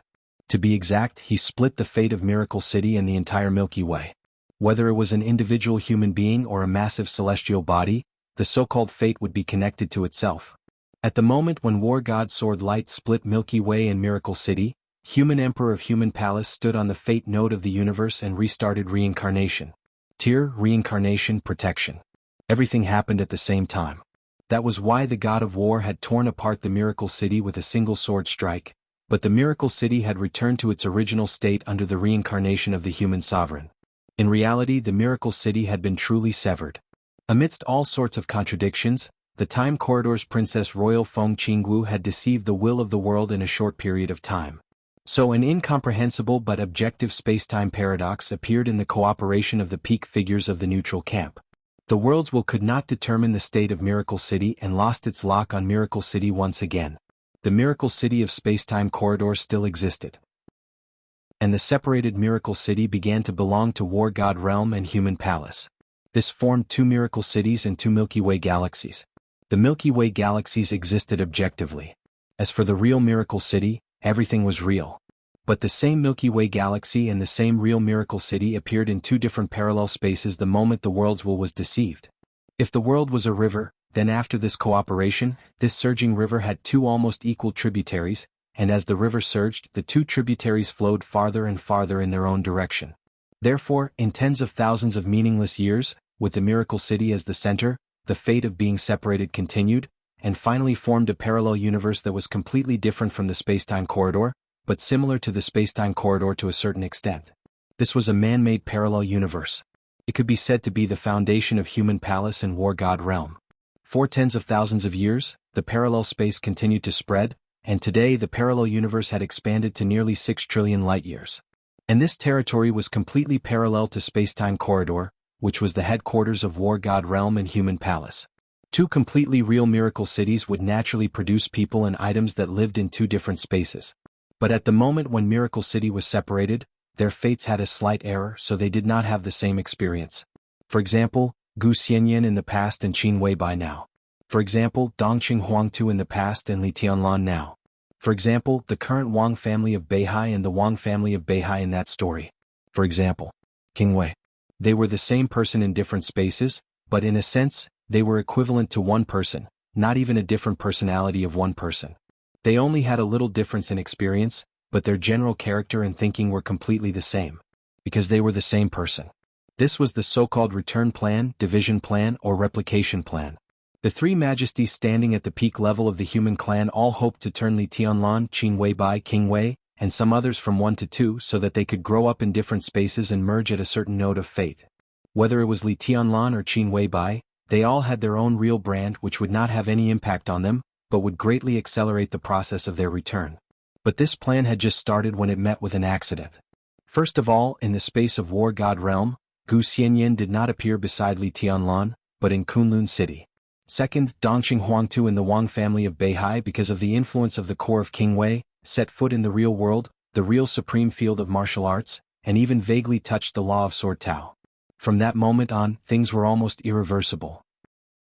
A large part of Li Tianlan or Dongqing Huangtu's real brand was with Qin Weibai or Gu Xianyan in that space and time. Their fates were completely connected. When Gu Xianyan's spiritual domain had not completely broken through and completed the transformation to accept too much information, Dongqing Huangtu went to the supreme domain first, and his real brand was not enough for him to have that kind of authority. So the fate was out of balance and completely out of control became the inevitable outcome. So in that space and time, Dongqing Huangtu died in the hands of Gu Xianyan. The death of Dongqing Huangtu caused Gu Xianyan's fate to be completely out of control. Her Highness, who was completely crazy at that time, retaliated against everyone including herself and the whole world. Holding King Wei, she herself was at the peak of the invincible realm. With the cooperation of King Wei, she was almost invincible in the world. Kunlun City was completely destroyed. All the superpowers in the Dark World were also completely destroyed. Wang Tianzong died. Finally, in Mount Dibing she faced Wang Xingxiao and Jiang Shangyu with King Wei and died with them. Gu Xianyan also died there. The fate of Dongqing Huangtu and Gu Xianyan was completely out of control. At this point, the duplication, division, and return plan could almost be said to have failed to some extent. And this was the responsibility of the War God Realm and the Human Emperor Palace. In the face of the wrath of the Spacetime Corridor, the Human Emperor Palace and the War God Realm had to compensate the Spacetime Corridor with a lot of resources. At the same time, the Human Emperor of the Human Emperor Palace once again restarted the reincarnation. The fate of Dongqing Huangtu and Gu Xianyan was fixed. The Spacetime Corridor transferred the real imprints of the two people on the fate node. Simply put, the Spacetime Corridor transferred the fate of the two people and the fate and real imprints of King Wei from the space and time of the War God Realm to, in the space and time of the Spacetime Corridor. Dongqing Huangtu's real imprint and Li Tianlan in this space and time smoothly merged. Because they were originally one person. But no one expected that the real imprint of Gu Xianyan actually maintained a symbiotic state with the Qin Weibai in this space and time and did not choose to merge. This was not too big a problem. The only problem was that the Qin Weibai in this world suddenly became two. The real imprints on them existed at the same time and they formed a whole. So now the two Qin Weibai were completely different people on the surface, but in fact they were one person. The return plan continued under the attention of the Spacetime Corridor. Until Shenyuan Wuxiang came to the Miracle City and landed on Mount Dibing, everything seemed to be extremely smooth. In fact, until now the return of Li Tianlan and Qin Weibai had been very smooth. But there was a problem with King Wei. The attention of the Spacetime Corridor to King Wei was not low at all. The first divine weapon of the neutral camp, the cornerstone of the world, the left hand of the human emperor, the guardian of the human clan, and King Wei's identity was enough to make the Spacetime Corridor attach great importance and concern to him. They would often observe the state of King Wei. What was certain was that King Wei had always been normal in the Miracle City of the Spacetime Corridor.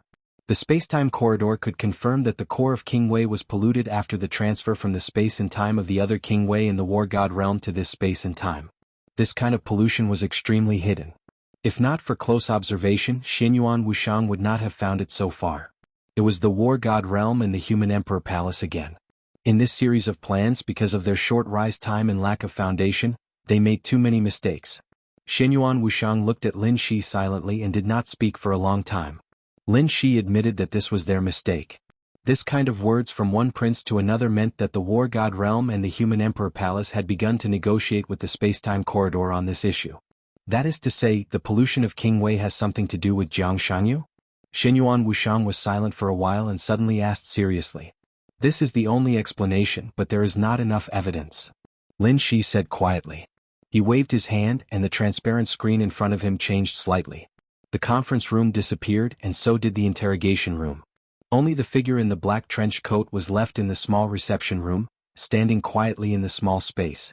He seemed to be in a daze, deep in thought. Your Majesty, you know very well that he is not the ancestor of the Wang family, but it can be said that he is the ancestor of the Wang family of Beihai and the first heavenly son of the Wang family of Beihai. Lin Shi said blandly. He has come all the way and now stands at the peak. The Wang family of Beihai is all his descendants. If his descendants show signs of pollution, he can detect something wrong through the fate node. But in fact, everyone in the Wang family of Beihai is very normal. After the split plan failed, we observed the fate nodes of His Majesty Li Tianlan Qin Weibai and His Highness King Wei from beginning to end, and carefully analyzed Her Highness Qin Weibai's last battle on Mount Dibing. We had a detailed analysis and evaluation of the state of Her Highness and King Wei at that time, and also an accurate analysis of Wang Xingxiao and Jiang Shangyu's combat capability at that time. It was a comprehensive analysis of low-level authority, and we had many simulations. So we can almost be sure that in the battle on Mount Dibing with Her Highness Qin Weibai's state, if it had developed normally, King Wei would have exhausted all his energy, and Her Highness Qin Weibai would have died completely. This was the most normal ending. In such an ending, the possibility of Wang Xingxiao and Jiang Shangyu dying was less than 45%. Xianyuan Wushang frowned. Lin Shi was silent for a moment and then said, but the fact is completely different from the most normal development. In the end, King Wei still maintained a negligible energy. Although Her Highness Qin Weibai was seriously injured and dying, she did not die completely. This is also the main reason for today's situation. His Majesty restarted the reincarnation cycle. If Her Highness Qin Weibai died completely, her real imprint would be reborn in the current Qin Weibai, along with her memory and martial arts. There would not be a second highness who was exactly the same. Fusion is instinct. Xianyuan Wushang said calmly, it's also the rule. It's true. Lin Shi nodded. But we speculate that maybe from the moment the battle on Mount Dibing ended, Her Highness Qin Weibai and King Wei had been contaminated. The information we got from the time corridor shows that Her Highness Qin Weibai's real imprint is extremely special. This kind of special may have prevented the rule and instinct. To some extent, although the two highnesses now coexist in the same time and space, the split has been successful. We have successfully replicated another Her Highness Qin Weibai. Xianyuan Wushang was silent. How is Her Highness now? Lin Shi glanced at Xianyuan Wushang. Xianyuan Wushang knew that he was not talking about the current Qin Weibai, but the one who was sleeping in the Lin clan. It was no secret that he had gone to the miracle city belonging to the War God realm through Qin Weibai's consciousness. It's still very dangerous, but it's also very important. Her consciousness directly affects whether this one can succeed or not. But I didn't feel any contamination in the depths of Her Highness's consciousness. Ha, Lin Shi laughed. If the depths of Her Highness's consciousness are really like what you said in the report to the time corridor, like an eternal furnace, then what kind of contamination can stay in her consciousness for a long time? Purification is the inevitable result. Xianyuan Wushang nodded thoughtfully. He was not surprised that Lin Shi could see the report he submitted to the time corridor. This level of top-secret information was shared among the top levels of the entire neutral camp. When Her Highness successfully wakes up and when this one begins to return, the two highnesses will be one. They can merge at will or choose to be independent. The split plan or the duplication plan has been completely successful with Her Highness Qin Weibai, and the results have even exceeded expectations. There was no longer a question of who was dominant between the two highnesses, because they could fuse and split at any time. Their current state was equivalent to having the same thoughts as their own, and they were each other's avatars. When they completely returned and fused, their strength would almost certainly surpass what they were in the past. This is the biggest gain of this plan. You call this a gain? Xianyuan Wushang was expressionless. Qin Weibai could break through the past after her return, which was naturally something to be happy about. But this so-called gain was not proportional to the investment of the three sides. The The separation of the Miracle City could be said to be one of the biggest moves in the history of the human clan. It was a miracle in the fate of the camp. The whole process had been prepared for countless years, and a lot of manpower and resources were consumed. Almost all the top figures in the neutral camp had gone all out, and in the end, a relatively perfect situation was left to the three strongest. Then Xianyuan Wuxiang's father found the key note of the fate of the universe. Such a miracle was almost irreproducible. If time and space could be separated at will, the starry sky today would not be in such a state. Of course, the separation of the Miracle City was not to let Li Tianlan and the others return, but it would take a long time for other plans to work. And the plan they had high hopes for only received some pitiful returns.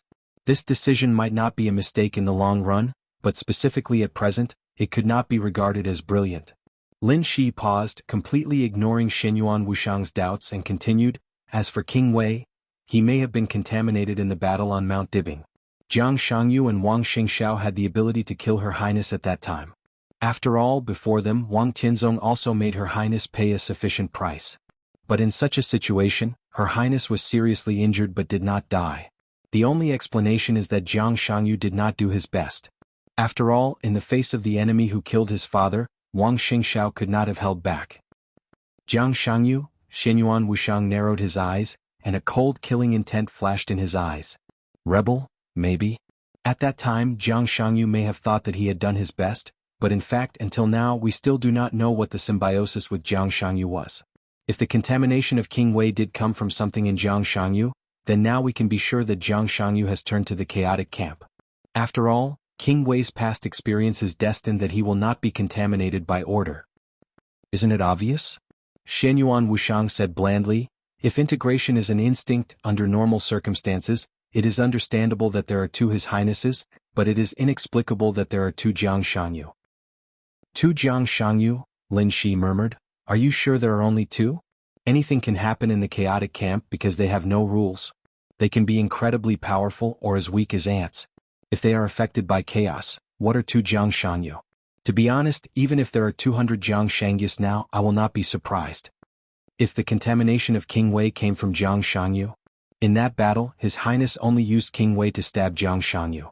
At most, the blade of King Wei was stained with Jiang Shangyu's blood. Just the contact of blood could contaminate King Wei. How powerful is the thing in Jiang Shangyu's body? The most important thing is that it is still in Jiang Shangyu's body." Xianyuan Wuxiang's voice was extremely low. "This will be a big problem. This is our mistake." Lin Shi's voice was calm. Xianyuan Wuxiang had nothing to say. In the face of chaos, not only the weak war god realm and the Emperor Palace, but also the time-honored time corridor had no good way to deal with it. Chaos had different names in different people's mouths. Some called it shadow, some called it chaos. But the most basic mode of the chaotic camp was chaos and distortion. The human clan and the lawful camp had fought for countless reincarnations. The time corridor was very familiar with the doomsday of the order camp and some other peak creatures such as demons. As a chaotic camp that could run parallel with the lawful camp, they naturally had many peak experts, but almost no one knew about the time corridor. Because of chaos. Chaos, distortion, weirdness without any rules. Perhaps the Chaos faction great leader who was fighting the war god to the death just a second ago would suddenly die in the next second. Perhaps his power would scatter all over the place and be distributed evenly among all the creatures of the Chaos faction. Perhaps it would appear on any random soul, allowing it to directly obtain power that could rival the war god. Or maybe the peak creature that could rival the enemy emperor would be in the proud starry sky a second ago. The next second, it would forget everything and crawl on the ground like an ignorant ant. Every opponent of the chaotic camp could not be locked on.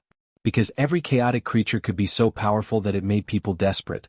But at the same time, every chaotic creature could be so weak that it made people speechless. No one could tell who the thing in Jiang Shangyu's body was and what state it was in now. That thing can't be in a good state. At least we can be sure that it is not in its peak state. It may be weak or weak. Xianyuan Wuxiang said in a low voice. "We can confirm this." Lin Shi nodded. "To His Majesty Li Tianlan, to Her Highness Qin Weibai, and to King Wei. If that thing was in its peak state when King Wei was polluted, then King Wei would not be attracted by the instinct of fusion when he returned here. In the Battle of Mount Dibing, Her Highness Qin Weibai unconsciously forced Wuyo and Wuqing to merge. But such a fusion split again when he returned here. Wuyo merged with Wuyo in this space-time, while Wuxia exhausted his energy and slept at the bottom of Jianghu Lake. If that thing was in its peak state, it would have stopped all this. It might even have used King Wei to further pollute Her Highness Qin Weibai and His Majesty Li Tianlan. Fortunately, none of this happened. So, King Wei's body can be said to be complete and unpolluted now. Xinyuan Wuxiang said. More than complete. After all, King Wei has now merged with some murderous weapons that belong to this spacetime. That is also his body. Lin Shi said softly. Xinyuan Wuxiang nodded thoughtfully. King Wei seemed to have been to Beihai before, but he did not choose to merge with Wuyo. Maybe at that time he had already realized something, but his understanding was not clear. Princess Royal gave King Wei some memory fragments a few days ago. From the perspective of memory, King Wei has also set foot on the road of return. His memory is becoming clear little by little, and his understanding of himself seems to be starting to become clear. So in this case, Xianyuan Wuxiang looked at the virtual screen in front of him. The man in the black trench coat stood silently, looking particularly silent and lonely. What do you think he is looking for? He is looking for Jiang Shangyu. Lin Shi suddenly narrowed his eyes. Maybe. Xianyuan Wuxiang nodded. King Wei has been with His Majesty for the longest time. His loyalty to His Majesty has become something engraved in his instinct. From this point of view, the two of them have the same thinking. He can know what His Majesty is thinking now. Obviously, His Majesty also wants to find Jiang Shangyu. And King Wei has some understanding of Wuyo's current state before. Can be said to be intuition, instinct, or anything. Princess Royal gave King Wei some memory fragments, which also made his self-awareness more clear, and he can clearly realize that his core has been polluted. If there are enough memory fragments, he can even determine where he was polluted and then think of Jiang Shangyu. Lin Shi said. Xianyuan Wuxiang nodded and continued this topic. His Majesty wants to kill Jiang Shangyu, so does King Wei. Their thinking is synchronized again and their goal is the same. How can the pollution be removed? Either it takes a long time and a lot of resources to remove it bit by bit, or it can be forcibly merged to suppress the pollution, or it can be killed at the source of the pollution, and the pollution will disappear. Obviously, King Wei thinks so. The standard style of King Wei, just like the legend. Lin Shi laughed. He was unscrupulous and lawless. He was the most arrogant and indulgent top figure in the history of the neutral camp. He was the only one who was not a human emperor but dared to call himself a legend. The cornerstone of the world, the pillar of the human clan. This was King Wei. Lin Shi looked at the transparent screen in front of him in a trance. He looked at the shadow that was lowering its head and thinking and murmured, obviously, he wants to erase the pollution and find himself better. Xianyuan Wuxiang seemed to think of something and said calmly, obviously with King Wei's current ability he hasn't found Jiang Shangyu, which means that his hiding place is a bit strange. What do you think? Lin Shi understood what Xianyuan Wuxiang meant. He hesitated and said slowly, help King Wei to complete his body completely? It's meaningful but not very meaningful. King Wei's body is now more complete than it was in the beginning. What limits his power is the real environment, the serious injury that he has yet to recover from, and the missing core. You want to rob the murderous weapon? Don't you care if the world is in chaos? Lin Shi was silent for a while and then asked, then what do you mean? Wuyo can't merge now. We have to know how serious the pollution is. But we can merge Wuyo and Wuqing and King Wei will become more complete. Wuyo is in the Lin clan and he belongs to your family. According to seniority, you are the ancestor of the Lin clan. You can make this decision, right? Lin Shi narrowed his eyes and suddenly said, how can you be sure that Wuyo is not polluted? Ha, Xianyuan Wuxiang sneered, the other Wuyo is not here now, is he? He is still in the Miracle City in the realm of war. That doesn't mean anything. They are both the cores of King Wei. Although Wuyo is in a split state, the pollution can affect Wuyo. Don't worry, Wuyo can't be polluted.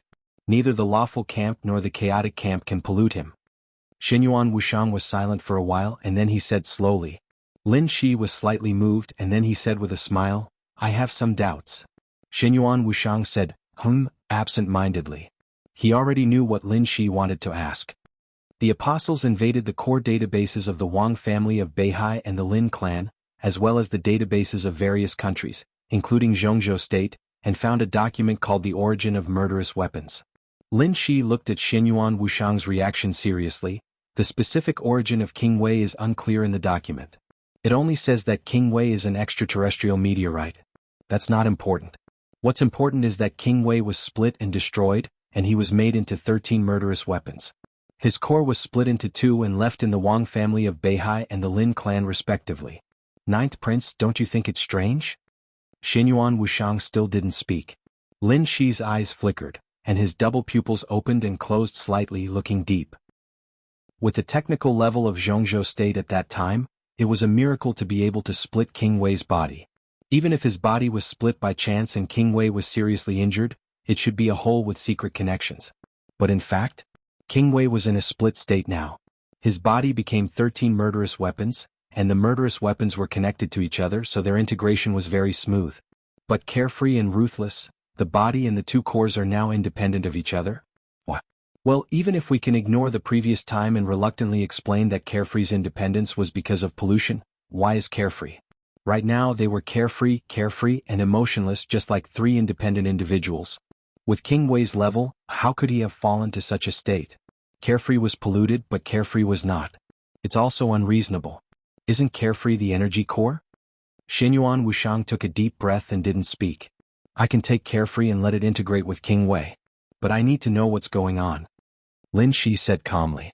Xinyuan Wushang silently lit a cigarette, took a deep breath and then said slowly, in fact, you're right. Lin Shi raised his eyebrows.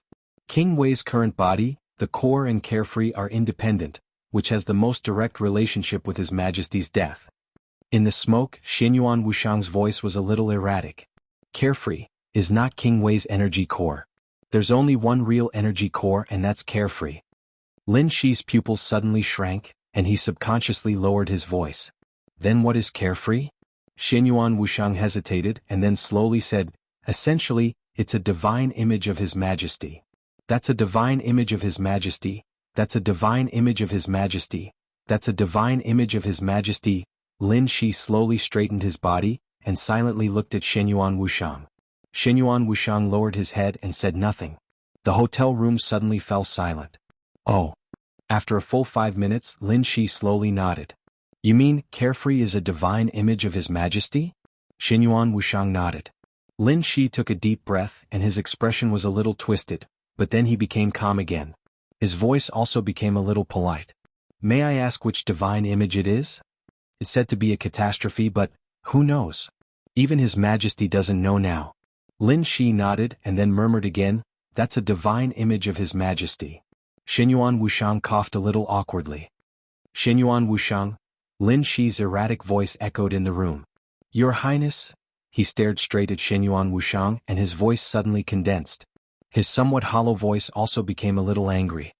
Damn fatty, Aleph asterisk CKU. Chapter 1130.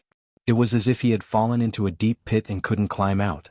In Lin Shi's extremely long life, every time he had this feeling, it meant that he would have to pay a huge price even if he could survive.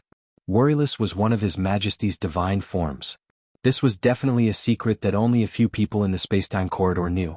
What did a divine form mean? It meant that it was one of the foundations of His Majesty's rise to the top.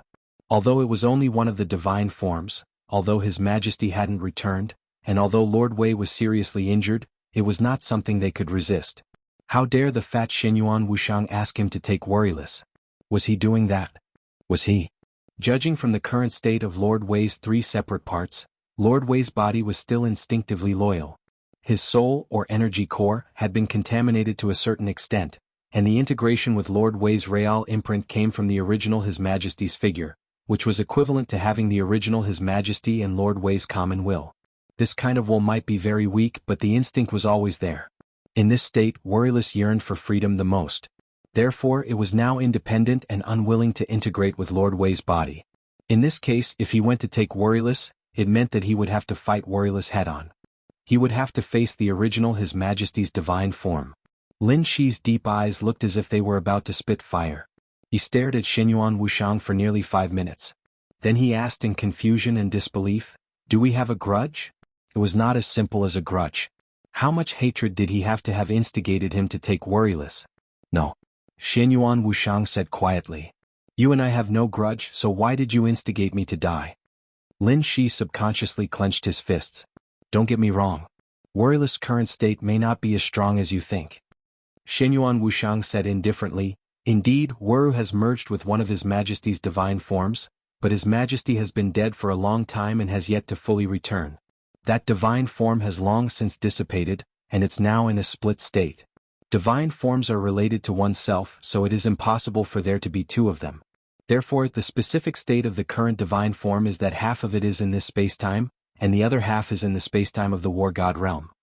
That's why the current Worryless is only half a divine form. So you think I can subdue Wu Yu? Lin Shi smiled strangely. You really think highly of me? Not you us. Xinyuan Wushang looked at Lin Shi. Think about it carefully. 2 saints, a calligrapher, an Azura, and an apostle. What does it mean? The spacetime corridor, the human emperor palace, the war god realm, and all the neutral factions combined, how many of such a lineup would they have? If we attack together, even if this half-divine form belongs to His Majesty, King Wei's condition is extremely poor. Do you think we can't succeed? The mockery on Lin Shi's face gradually disappeared, and he fell into deep thought. He gave Xinyuan Wushang a deep look and repeated, "We?" "Of course." Xinyuan Wushang said indifferently, "I don't plan on sending you to your death. I'm talking about joining hands." After a pause, he laughed self-deprecatingly. "Even if we really die, we'll do it together." Lin Shi continued to ponder. He added the apostles and the saints, together with Xinyuan Wushang and Xing Tian. Such a lineup, no matter what the occasion, could be considered an absolutely high-end and luxurious combination. Looking at the entire neutral faction, only a few of the top superarmies would have such a lineup. This lineup referred to their strength. In fact, even those superarmies couldn't be so extravagant as to have 2 saints. Azura, 2 saints, an apostle, and a calligrapher. Facing half a divine form that was so weak that it was about to dissipate, and King Wei, who was suffering from this half-divine form, was not in good condition and was also seriously injured. This kind of situation, it seemed, could probably give it a try?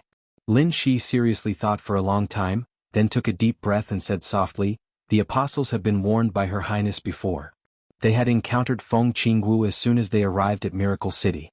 Feng Qingwu's warning was for the 3 of them." Her attention was focused on Lin Shi, but they all knew very well that Feng Qingwu's main target was the apostles.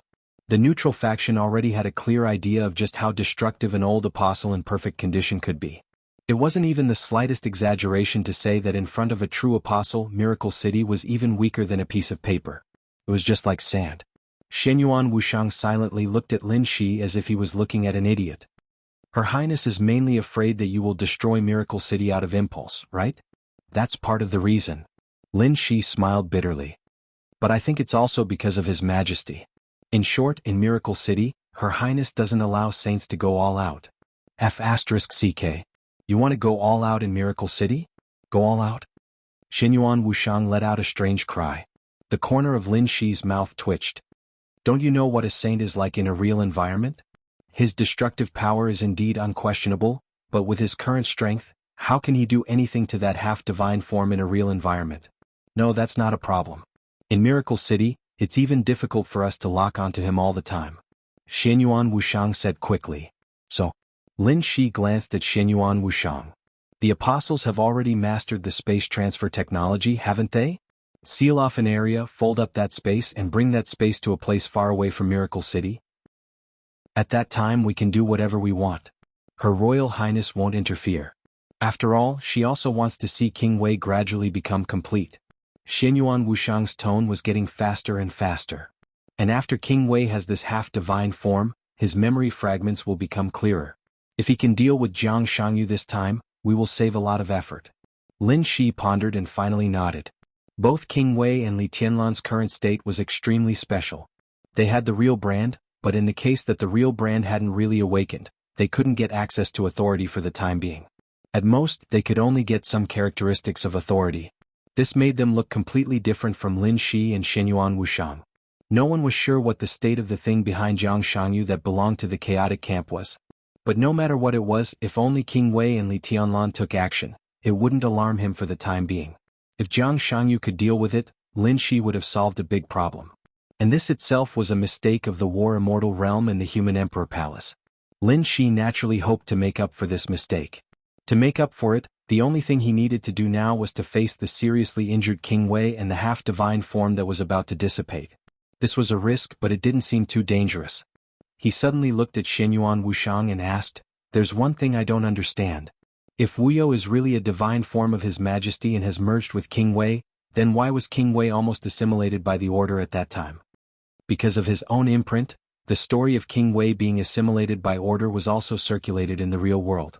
For the current Jianghu state, it was a well-known legend that had been circulating for a long time. But when it came to King Wei and the corridor of time and space, it was a great humiliation. No one was perfect. Even if they were on the same level as the gods and the world, no one was perfect. Everyone in the corridor of time and space welcomed the return of the first His Majesty. Everyone was looking forward to Li Tianlan's growth. But the increasingly sparse memories and all kinds of vague signs showed that His Majesty, who had personally opened the neutral camp and laid the foundation of the human clan, was also a tyrant rarely seen throughout the ages, even though he was a saint of the human clan. Within the human clan, his contributions were undeniable, and he deserved everyone's respect and admiration. But his mistakes also couldn't be ignored. After His Majesty died, Great Emperor Shenyuan hadn't completely absorbed the power he left. During that time, it was King Wei who propped up the backbone of the entire neutral camp. He was the cornerstone of the world and the pillar of the human clan. But almost being assimilated by the order was still a huge mistake for him. To some extent, under the shadow of the order, King Wei had caused a crack in the neutral camp that couldn't be repaired until now. That was exactly what Lin Shi was asking. If King Wei had accommodated a divine form of His Majesty, then as Xianyuan Wushang had said, with this divine form, King Wei couldn't be polluted by chaos or assimilated by order. As the founder of the neutral camp, if even a divine form of His Majesty could be polluted, it meant that the human clan had either become a chaotic shadow creature or an order creature that abided by absolute order. But none of this happened. How many terminations have you experienced? Xianyuan Wushang suddenly asked. Lin Shi subconsciously narrowed his eyes and said lightly, I haven't experienced it yet. I haven't? Xianyuan Wushang murmured to himself. His eyes were a little envious. So you can be called Lin Shi, the god of war can be called Lin Shenyuan, and the human emperor of the imperial palace is still Wang Fuxing. But there are some things that you should already be qualified to know. After the terminations, are you still Lin Shi? Lin Shi was stunned for a while and didn't speak. He couldn't answer this question. There were too many possibilities after the terminations. It was very likely that there would be no Lin Shi and everything would end. It was also possible that he would come back again. But at that time he would be Lin Shi but not completely Lin Shi. His father and his grandfather might become one person, or they might exist separately, but they would no longer be Lin Shenyuan and Wang Fuxing. After the terminations, the generations would gradually become chaotic, just like the relationship between the eldest princess and Shenyuan Wushang. They should be good friends, but now they couldn't tell whether Feng Qingwu was Shenyuan Wushang's sister or aunt. Everything would be distorted and memories would gradually deviate. Many things would be forgotten, buried, and completely disappeared. Some so-called truths had long since lost their answers. Just like Li Tianlan now. Everyone in the space-time corridor and the God of War's realm firmly believed that Li Tianlan was the original His Majesty's new identity after many terminations. The camp had already confirmed that His Majesty had died. However, he could no longer remember when and why His Majesty had fallen. Lin Shi frowned and said softly, You mean you don't remember? There is very little information in this area, and the memories we left are relatively faint. We don't even know if it's true or not. According to our guess, King Wei should have been assimilated by the order not long after His Majesty died. Given King Wei's character, it's not difficult to guess what he would do. King Wei was already very strong at that time. The entire order camp seemed to have suffered heavy losses after the battle with His Majesty, so King Wei made them miserable. Under such circumstances, the number one expert of the order camp at that time barely sealed King Wei at the cost of a seriously injured arm, and then died not long after. No one could remember how long it had been since King Wei was sealed. In short, it was not like the legend in Zhongzhou state. A long time had gradually eroded his will. When he was in a trance, a demon of the order camp simulated and replaced one or some of His Majesty's fate nodes. He transferred a small part of His Majesty's fate to another genius of the order camp at that time in a very short time. Xianyuan Wushang suddenly paused. Lin Shi listened attentively and subconsciously asked, And then? Isn't it similar to the story in Zhongzhou state? With the trance of fate, King Wei mistook someone else for someone else in his confusion. That genius of the order camp at that time only used some very small help to gain King Wei's trust, such as helping him remove the seal that actually couldn't last for long. With King Wei's level, he could quickly detect the abnormality in the other's fate, but it was too late. Lin Shi added softly. After a long silence, Xianyuan Wuxiang gnashed his teeth and said, "That bitch." Lin Shi was silent. The person he was talking about was no longer information. That person was now one of the strongest in the order camp. He had tampered with the fate of his student and temporarily linked His Majesty's fate with that of his student. After gaining King Wei's trust for a short time, he gave King Wei a gift. It was a poison covered in honey, a famous divine weapon in the order camp. That thing directly bound King Wei's soul. So even though his student was far from being a match for the seriously injured King Wei couldn't hurt him. He didn't even need to do anything. All he had to do was say a few words and King Wei's soul would be twisted in extreme pain, unable to resist. King Wei was assimilated into order. It was at that time that it officially began. He had no choice but to escort that student all the way to the neutral camp, through the star field of the chaotic camp, and finally return to order. He watched as that student set foot on the peak. Lin Shi stood silently for a while and finally said, "No matter what, King Wei is finally back." "You don't understand. Because you haven't experienced it." Xianyuan Wuxiang said in a low voice. At that time, King Wei escorted that bitch's student through the neutral camp and the chaotic camp. His Majesty had fallen, and my father hadn't fully integrated with His Majesty's authority. The situation in the neutral camp was chaotic. At that time, many rumors said that the bitch's student was the return of a peak figure in the order camp. As long as he killed him and got his core, he could set foot on the peak of the order camp while maintaining the neutral camp's position, just like Her Highness Qin Weibai.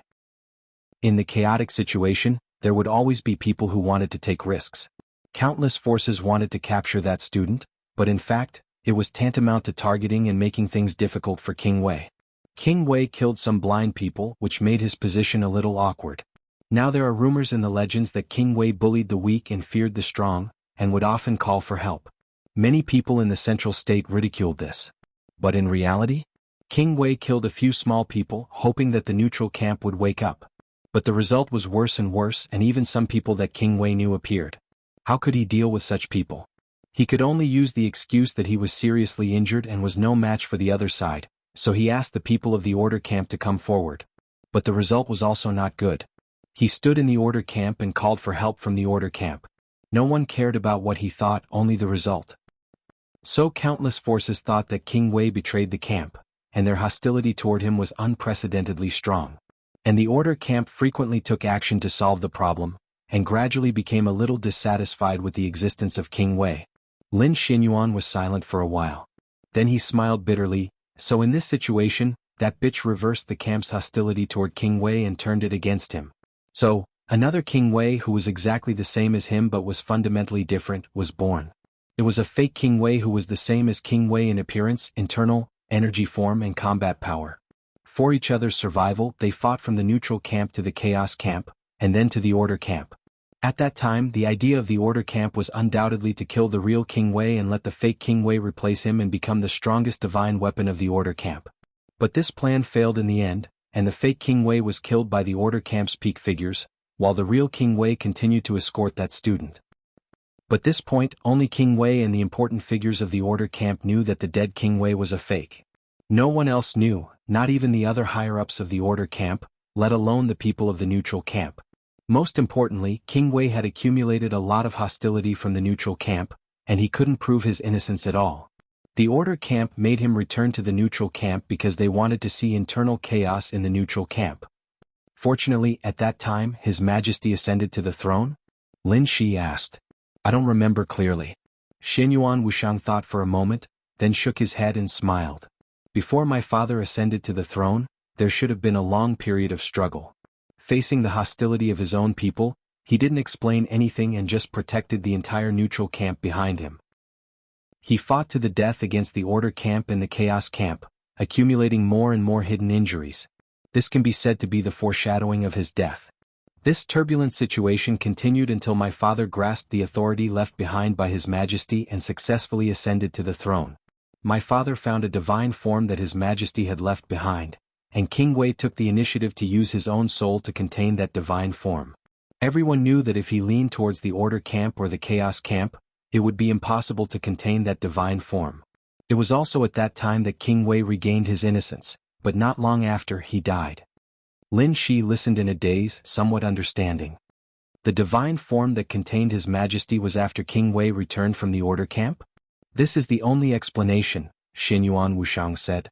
Xinyuan Wushang said, but no one remembers the specific details. Lin Shi shook his head as if he wanted to say something, but in the end, he didn't say anything. You're about to cast a divine form, aren't you? No, some time ago it seemed that you already had your first divine form, but in the end it was not confirmed. Xinyuan Wushang suddenly asked. I'm already casting the prototype of the third divine form. My 3 divine forms are all at the beginning stage and they are all prototypes. Lin Shi said softly. Xinyuan Wushang was silent for a moment, then looked at Lin Shi and said, Then what are you afraid of? Are you afraid of death? Ah. Who knows which divine form His Majesty will fuse with? Lin Shi said slowly. He paused for a moment then continued, but you're right. If King Wei and His Majesty can deal with Jianghu, it will indeed save a lot of trouble, and make up for our previous mistakes. We should do something for His Majesty and King Wei. Xinyuan Wushang looked at the transparent screen in front of him. On the screen, King Wei was still standing quietly as if thinking about something. What Wuyo pursues is the greatest freedom, so it won't smoothly fuse with King Wei. Xinyuan Wushang said. There will be a fight. Lin Shi's voice was calm and indifferent. Once he had made up his mind, he had already cast aside all his worries in the shortest time possible. This is actually a good thing for you. Xinyuan Wushang smiled and said, The war god sent you here to face His Majesty not only to help you break through and reach the peak faster, but also to let His Majesty personally end you. That way, at least you can return in the next reincarnation, and maybe you will gain more by facing His Majesty's half-divine form in advance. Lin Shi's pupils slowly contracted and condensed into a single pupil, which looked increasingly deep and serene. I know. He said something in a low voice. We don't know the specific state of Wuyo and that half-divine form, but we're almost sure that this battle won't be easy. Xinyuan Wushang paused, then said seriously, So before we set off, we need a specific battle plan. This also meant that they had to have a very detailed understanding of each other's abilities. No one was unfamiliar with this kind of teamwork. They had gone through a long period of time and countless battles, so they didn't need to cultivate tacit understanding at all. They could completely find a tacit understanding of each other. Lin Shi nodded expressionlessly and said, That's right. Chapter 1131. When the apostle walked in, there was still a clear trace of confusion on his face. Until now, he still didn't know why Lin Shi decided to meet with Xinyuan Wushang. The war god's realm and the space-time corridor did have the same general standpoint. When they needed each other's support, no matter who it was, they would not hesitate. But in private, the real relationship between the two parties or even the three parties was really not harmonious. The former's high degree of agreement was an inevitable choice in the face of life and death. The latter, on the other hand, was a real dispute of interests.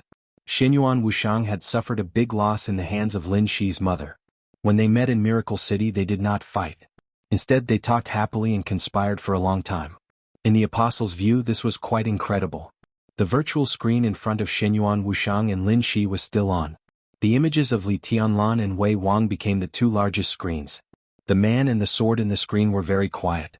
The apostle took a deep look at the screen in the room and bowed deeply to the man and the sword in the screen, solemnly and respectfully. In their hearts, the man and the sword in front of them were indeed worthy of respect. The former was indeed a tyrant that had never been seen before in the history of the human race, and there would never be another like him in the future. The latter had also been forced to join another camp, and they had indeed done so. However, no one was perfect and no one could erase their contributions to the human race. Your Highness. After silently bowing to Li Tianlan and Wu Qing, the apostle turned around and nodded to Lin Shi. Call Saint back. Lin Shi nodded and said directly. At this time, Saint was already in the Wang family of Beihai with Wang Xingxiao to investigate the specific situation of Wang Tianzong. Reviving Wang Tianzong was what they had to do. At this time, they were still at the stage of understanding the situation. In this situation, it was not difficult for Saint to escape. The apostle nodded and gently raised his hand. The entire hotel turned into countless virtual lines in an instant. The virtual quantum network instantly covered the whole Zhongzhou state. What's the matter? The apostle's voice sounded directly. His Highness is looking for you. If you have nothing to do, come as soon as possible. The apostle said calmly. Inside a secret laboratory of the Wang family of Beihai, Saint answered, raised his wrist, and pressed a small button on a wristwatch on his wrist. Most of the abilities of a holy disciple were focused on healing, recovery, and defense. This was the authority of the Order faction. There were very few humans who could reach the level of a holy disciple. This was also the reason why it was impossible for a top army to have 2 holy disciples. No force would be so extravagant and waste their resources. In theory, an apostle could completely affect the situation of a large-scale interstellar war, and a saint could similarly save the situation of a large-scale interstellar war. Compared to the destructive power of an apostle, a saint was the most welcomed support and partner of every faction. This meant that they had near-permanent battle endurance. But the saints also had a huge flaw. They lacked powerful head-on combat ability and mobility. Especially in a real environment like Miracle City, if one didn't have a teammate like Apostle or a similar item, it was impossible to roam such a long distance. The saint's wristwatch was a virtual coordinate that the Apostle had given her that could be used infinitely. Her pale fingers pressed the button on the wristwatch, and the light in the laboratory of the Wang family of Beihai was instantly distorted. The figure of Saint directly turned into a string of data that shuttled freely in the virtual world. The next second, her figure appeared in the room of the Yuzhou Hotel and reassembled into her original appearance. Saint nodded slightly. Her feet just stood in the hotel room. Before she could speak, Lin Shi, who never liked to talk nonsense, directly said, "Get ready. We'll go to the headquarters of the Lin clan and help King Wei take down Worryless." Get ready? Saint was a little confused. King Wei was in a very bad state now. The carefree state was also the lowest point of the lowest point. What was there to prepare for? And His Highness actually wanted them to attack together? Don't be careless. He's weak, but he's also a part of King Wei. And I just learned that Heartless is King Wei's body, Worryless is King Wei's core, and Worryless, to some extent, it's a part of King Wei's emotions and thoughts. Plus, His Majesty Li Tianlan is half of the divine form. You know what this means. If we're careless, it's very likely that we won't be able to come back this time. The bodies of Saint and Apostle shook for a very obvious moment. Divine form. His Majesty Li Tianlan's divine form. Completely out of instinct, their expressions suddenly became extremely serious. So to some extent, Worryless is more dangerous than Worryless. His essential state should be a little worse than Worryless, but as long as he can drive that half of the divine form, none of us is a match for him. Lin Shi said slowly. Drive the divine form in Miracle City? Apostle couldn't help but say. The divine form was also affected by the real environment, and its power would be sharply reduced. But no matter how reduced it was, if Worryless chose to drive the divine form in Miracle City, it was enough to cause great or even irreversible damage to Miracle City. If the situation really came to this point, not to mention him and Saint, even Lin Shi and Shenyuan Wuxiang would be sentenced to death. Of course not in Miracle City. Lin Shi glanced at him and said, "At the beginning of the battle, you're responsible for the space transfer and put the battlefield in the starry sky of other star areas. This way it's easier for us to play and we don't have to worry about damage." The corners of Saint's mouth twitched, and he and Apostle revealed a bitter smile almost at the same time. That's right, after the space transfer, in the starry sky of other star areas, without the influence of the real environment of Miracle City, all of their means would be restored to their peak, and there would be no more restrictions. It would be hundreds of millions of times better than it was now. This sounded very good. But if they really moved the battlefield, they wouldn't be the only ones who would not be affected by the real environment. Worryless and that half of the divine form would also not be affected by the real environment. As a part of King Guard, Worryless rapid energy recovery method itself needed a kind of cosmic ray that was very special to Miracle City but was common in the starry sky. The prestige at the peak of the complete state was completely different from the current so-called murderous weapon and Heartless. There was no such thing as a recovery period. He could use all kinds of cosmic rays to replenish himself at any time, and he would never feel tired. He was simply a real perpetual motion machine. If in the starry sky, no one could be sure how much Worryless could recover after absorbing cosmic rays. The most important thing was that half of the divine form. The half of the divine form that belonged to the First Majesty under the starry sky. In the real environment, this half of the divine form could at most exert the combat power close to that of the Chosen One. But once it left the real environment, Apostle and Saint couldn't imagine what they would face. Which divine form of His Majesty merged with Worryless? Apostle took a deep breath and asked softly. My memory is a little fuzzy. Shenyuan Wuxiang shook his head and said, if there is no accident, that half of the divine form is very likely to be a catastrophe. A catastrophe, the Apostle muttered to himself in a somewhat stupefied manner. Saint glanced at him and seemed to feel some sympathy. Are you sure it's not Jiudi? Lin Shi asked seriously and solemnly. I can confirm it. Xinyuan Wushang nodded and said, Jiudi should be in the depths of Her Highness Qin Weibai's consciousness now. This is probably the only divine form whose whereabouts are clearly known. Lin Shi's face relaxed slightly and he glanced at Apostle. Everyone was looking at Apostle. The legend about the catastrophe should be spread in the realm of war gods. So, if it is difficult, I suggest a war of attrition. Even if Worryless cooperates with a single divine form, it will not be really perfect. There are still flaws. A war of attrition is the safest way. A war of attrition, Apostle murmured and looked at Xinyuan Wushang as if he wanted to scold him. Finally, he relied on his absolute strong willpower to control himself. He took 2 deep breaths and said slowly, I suspect that you are targeting me, but I have no evidence. So? Xinyuan Wushang raised his eyebrows. Apostle narrowed his eyes and looked at him seriously for a while. Suddenly he laughed and said, No so.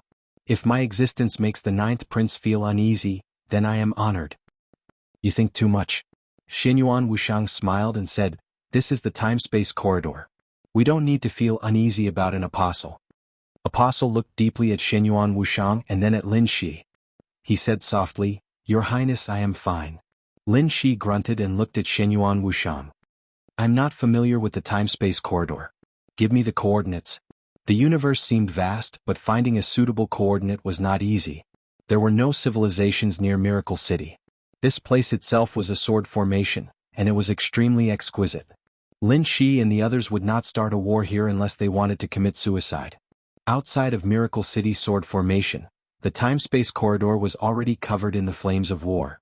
A large number of resource planets were also firmly protected. There were not many places like this that did not destroy resources and did not attract the attention of other places. Xinyuan Wushang raised his eyebrows and asked Apostle, What do you want? Big enough. It must be big enough. Apostle's voice was very calm, but it carried a trace of restraint and arrogance that everyone could clearly see. Catastrophe was one of the divine forms of the martial path. Experts in the field of the apostle could be said to be experts in dealing with experts of the martial path.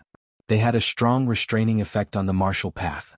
Everyone knew that apostle would be the main force in this battle, so they naturally had to create the best conditions for him. As expected of one of the oldest apostles in the war god realm. His family is indeed rich. Xinyuan Wushang gave him a thumbs up. The apostle said calmly, I can't compare to the seniors in the time-space corridor. But the fire seed has been in good condition recently, so I can squander it for once. After a pause, Apostle smiled and looked at Xinyuan Wushang. I will move a part of the headquarters here. You don't have any objections, do you? Chapter 1132. Xinyuan Wushang knew better than anyone what an apostle's headquarters meant, so while the other party's words seemed like a joke, it was in fact an extremely serious matter. The apostle was talking about a part of the headquarters. But even a part of it was a great test of Xinyuan Wushang's ability to choose the battlefield. Xinyuan Wushang seriously thought for a while, then suddenly raised his palm. Droplets of pure, almost transparent light shone from his palm and gathered in front of them, finally forming a light screen. Countless shining spots of light gathered on the light screen at an unimaginable number. A large number of spots of light began to move away, and a portion of the spots of light rearranged themselves, finally forming a huge oval whirlpool that was slowly rotating. Lin Shi raised his eyebrows slightly. This is the revolving galaxy? Xinyuan Wushang grunted in response. What he was displaying now was a detailed star map of the spacetime corridor in the starry sky. The complete star map was blocked the moment it appeared, leaving only this domain called the revolving galaxy. The so-called spiraling galaxy was the Lagniakaya supercluster in Miracle City's scientific research, while the Virgo galaxy, which was more familiar to the public, was a part of it. The local galaxy, which was known to the public, was a part of Virgo. The Milky Way, which was very familiar to everyone, was also a part of the local galaxy, and the solar system, which was more familiar to everyone, was a part of the Milky Way. The spacetime corridor did not accept the name Miracle City, but officially designated this supercluster as a star field, and named it the spiraling galaxy. Even in the entire territory of the spacetime corridor, this area, which had a diameter of trillions of light-years, could be considered a first-class area of the spacetime corridor. There was bound to be a peak figure presiding over it, and there were several saints or apostles like Xinyuan Wushang. This was already the back of the spacetime corridor. Although it was still affected by the flames of war, it was relatively calm. This was also the node from the spacetime corridor to the War God realm, so both sides were relatively familiar with each other. One of the main reasons Xianyuan Wushang chose this place as the battlefield was relatively close to the War God realm. Xianyuan Wushang's fingers slowly moved. The galaxy clusters in the rotating Milky Way streaked past one after another. The stars in the sky were constantly shining, followed by the galaxy clusters, and then the galaxy clusters. On the screen formed by the clear light, the vortex quickly zoomed in and out. The apostle's eyes narrowed slightly, a fine radiance flickering within them. Less than a second later, Xianyuan Wushang already began to laugh. Her Highness the eldest princess is still watching this place. If you don't want to die, it's best if you behave yourself. The apostle stared blankly for a moment before releasing a cold snort. Although he did not speak, the light in his eyes had completely disappeared. Although Xianyuan Wushang could search for a suitable battlefield very quickly, the apostle could completely record the appearance of the star domain Xianyuan Wushang had revealed in the shortest amount of time. He had used the network to invade the entire star field and obtain the most detailed information about them. This wasn't very useful in the grand scheme of things, but when the War God realm and the spacetime corridor clashed, this information could play an extremely crucial role. Feng Qingwu didn't allow him to use those abilities in Miracle City, so this kind of record was naturally not allowed. Here then. Xianyuan Wushang smiled. What appeared in front of them was another vortex. Although it was not as magnificent as the spinning galaxy, it was still shocking. This was also an area that Lin Shi and the Apostle were very familiar with. Whether it was Miracle City, the spacetime corridor, or the War God Realm's human imperial palace, they all used the same name for this place. The Milky Way Galaxy. The battlefield that Xianyuan Wushang had locked onto was located at the edge of the Milky Way Galaxy's halo. There were few planets and there were no civilizations or resource planets. It was covered in a large amount of cosmic dust. It was a barren wasteland and for the time being, it had not been affected by the flames of war. If he wanted to find a battlefield near Miracle City, this was the most suitable place. Xianyuan Wushang glanced at the apostle. The apostle raised his eyes and glanced at the battlefield on the screen. The entire process took less than half a second. Three-dimensional images began to form in his mind. His expression changed slightly, instantly becoming a little ugly and a little angry. What's wrong? Lin Shi sensed the apostle's abnormality.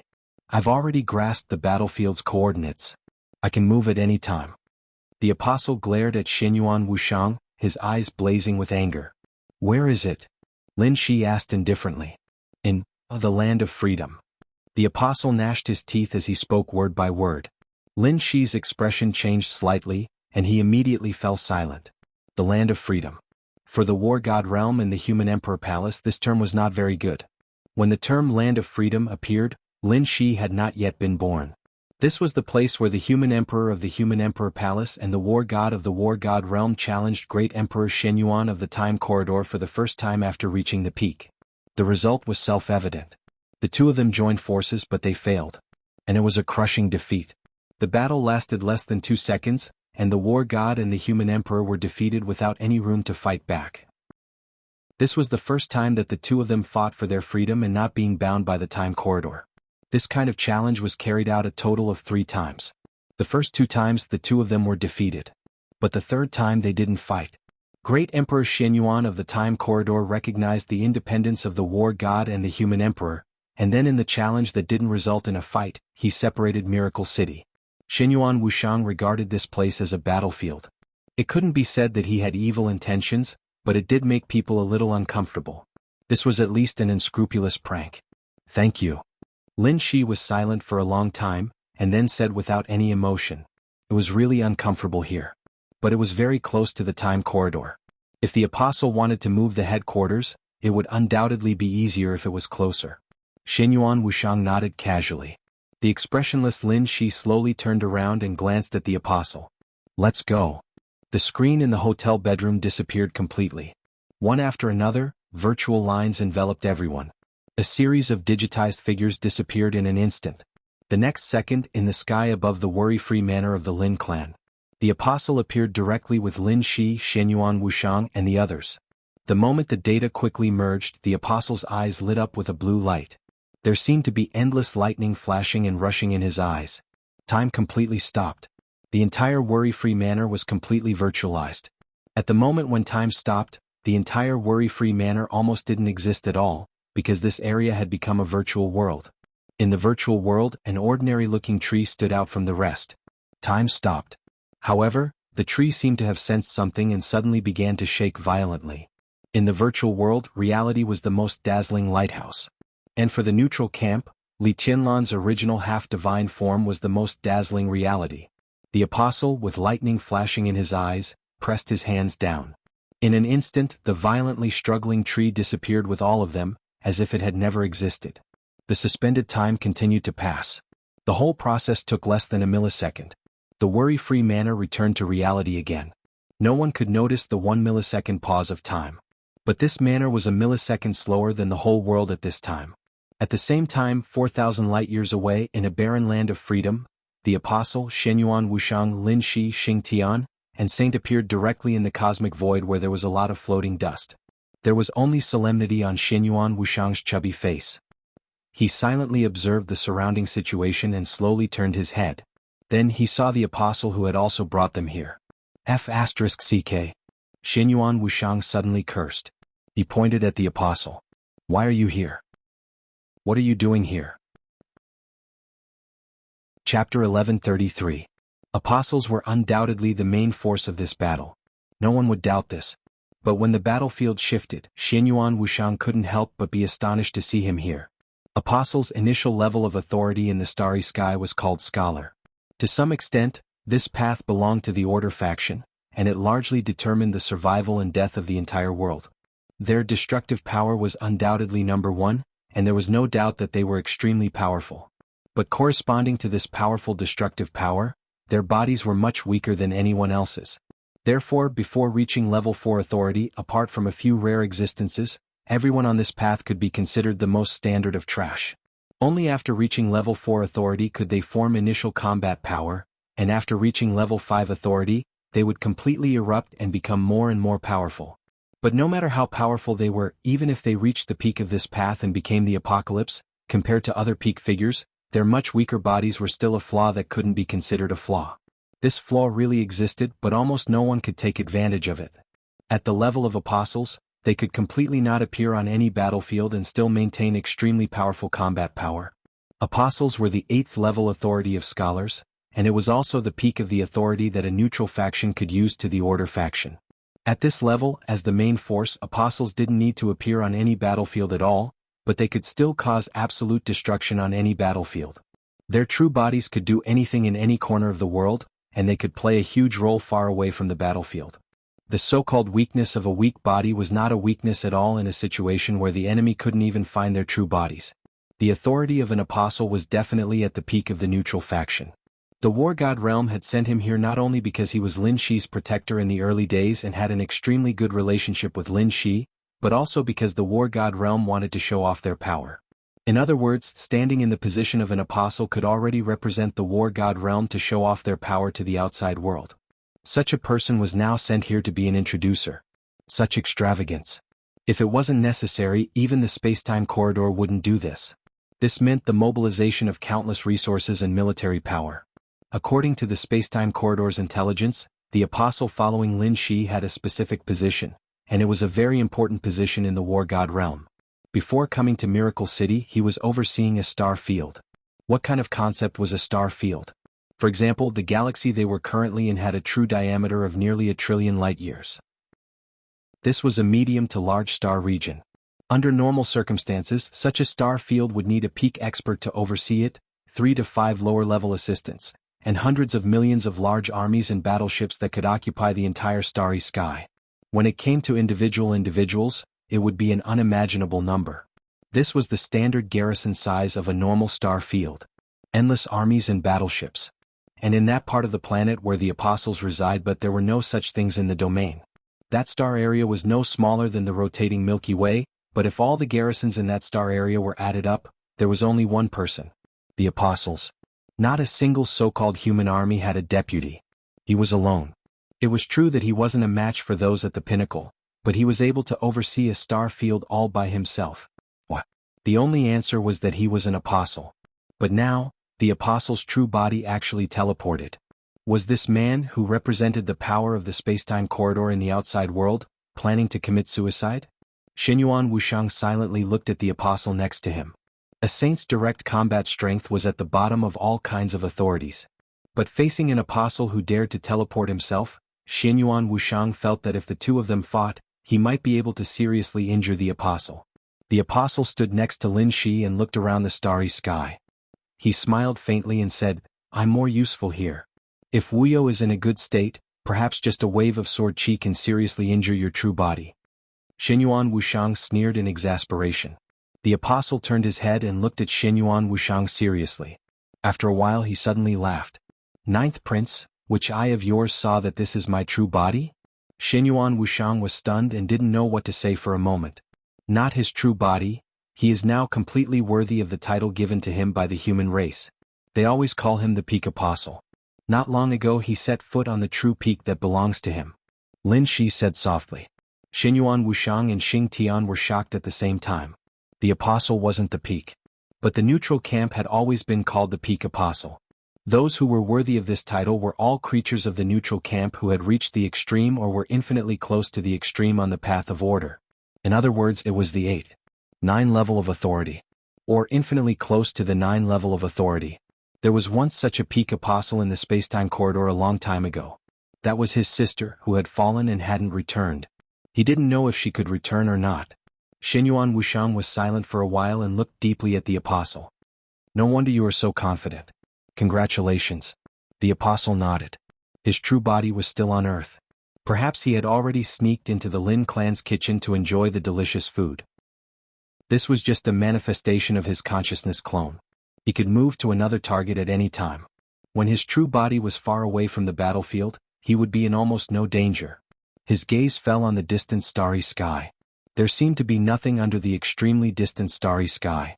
But everyone could feel that there was an incomparably majestic sword chi in that area that had begun to rapidly boil in the shortest time possible. Large amounts of cosmic dust in the surroundings were constantly turbulent. All kinds of invisible cosmic rays were rapidly withdrawn. They turned into incomparably dazzling streams of flowing light that converged toward that area.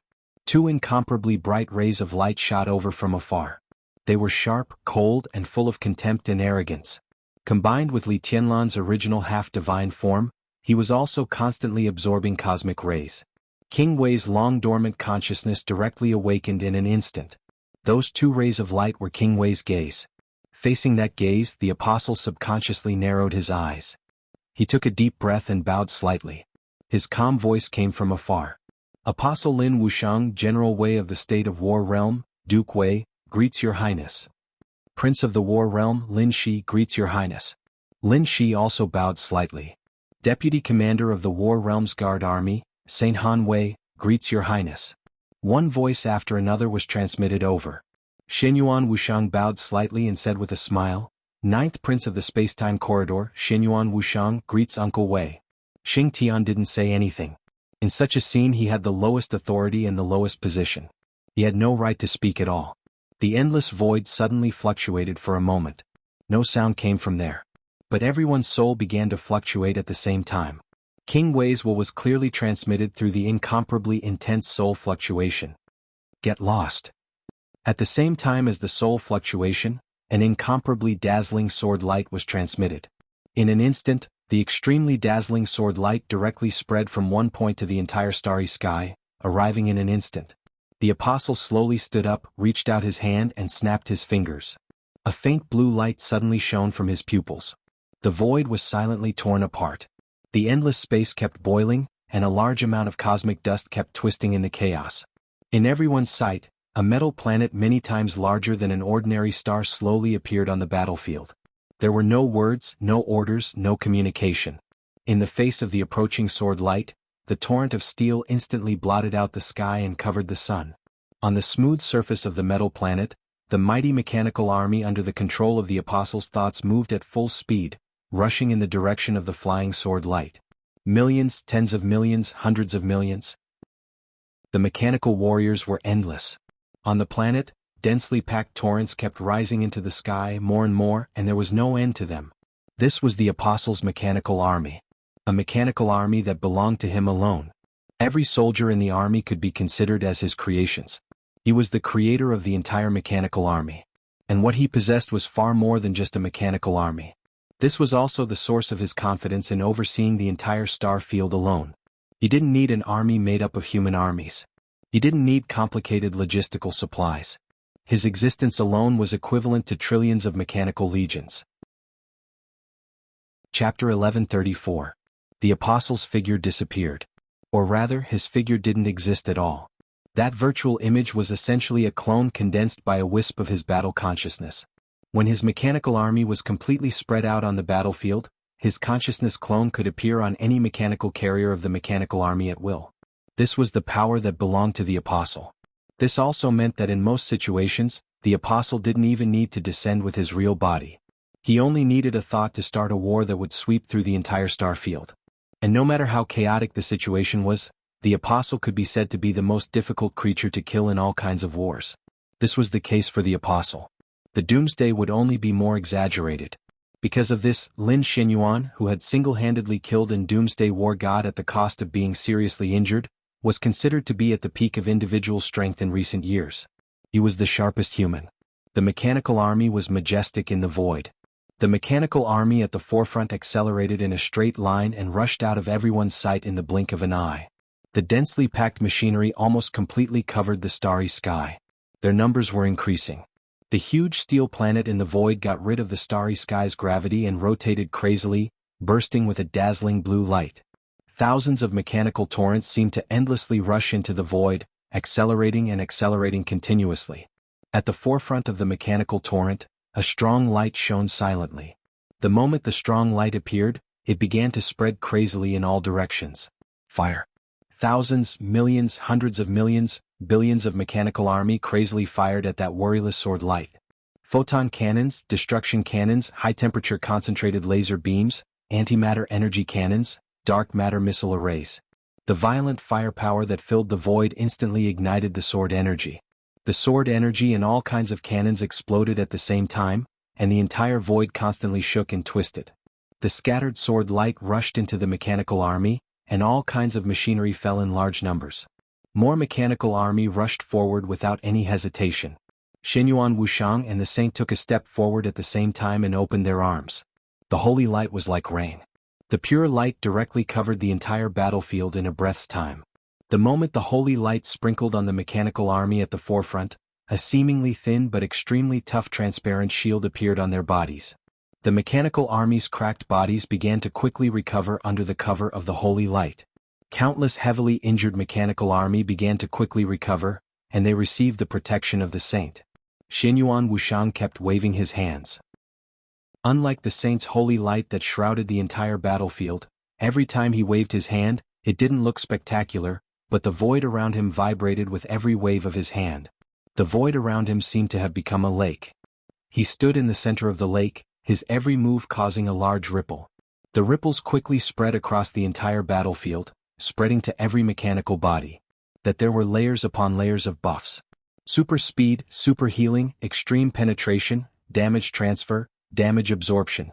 As Xinyuan Wuxiang waved his hand, dozens of buffs fell evenly on each mechanical body.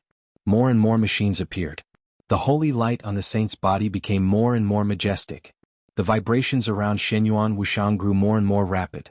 Outside of everyone's line of sight, the will that was still growing stronger in the void instantly became extremely cold. The sword light was becoming chaotic.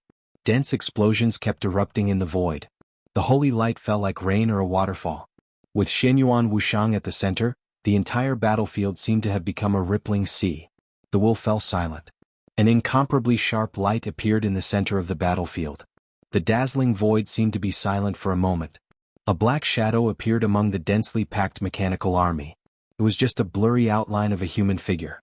The cosmic radiation from all directions gathered crazily with him as the center. As his figure became clearer, the continuous explosions and holy light behind him suddenly disappeared. It was as if nothing had happened. It was so sudden that no one could react. The truth was in front of everyone. Worryless broke through the outer blockade of the mechanical army. Or it shouldn't be called a breakthrough. The instantaneous shortening of distance was not the so-called teleportation at all. It was speed. Fast. Too fast. It was a speed that surpassed the mind at close range. One step, one sword. The mechanical army outside the apostle was instantly destroyed, and he appeared in the center of the mechanical army. A misty but extremely condensed light surged from behind the blurry outline of a human figure. That was already extremely fast, because it was the speed of light.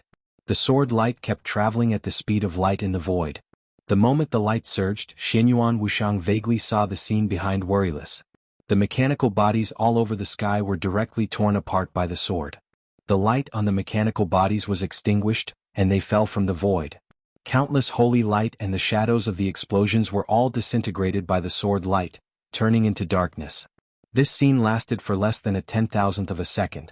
The impact of this scene was still lingering in his eyes. The invisible sword light had directly reached Xianyuan Wuxiang.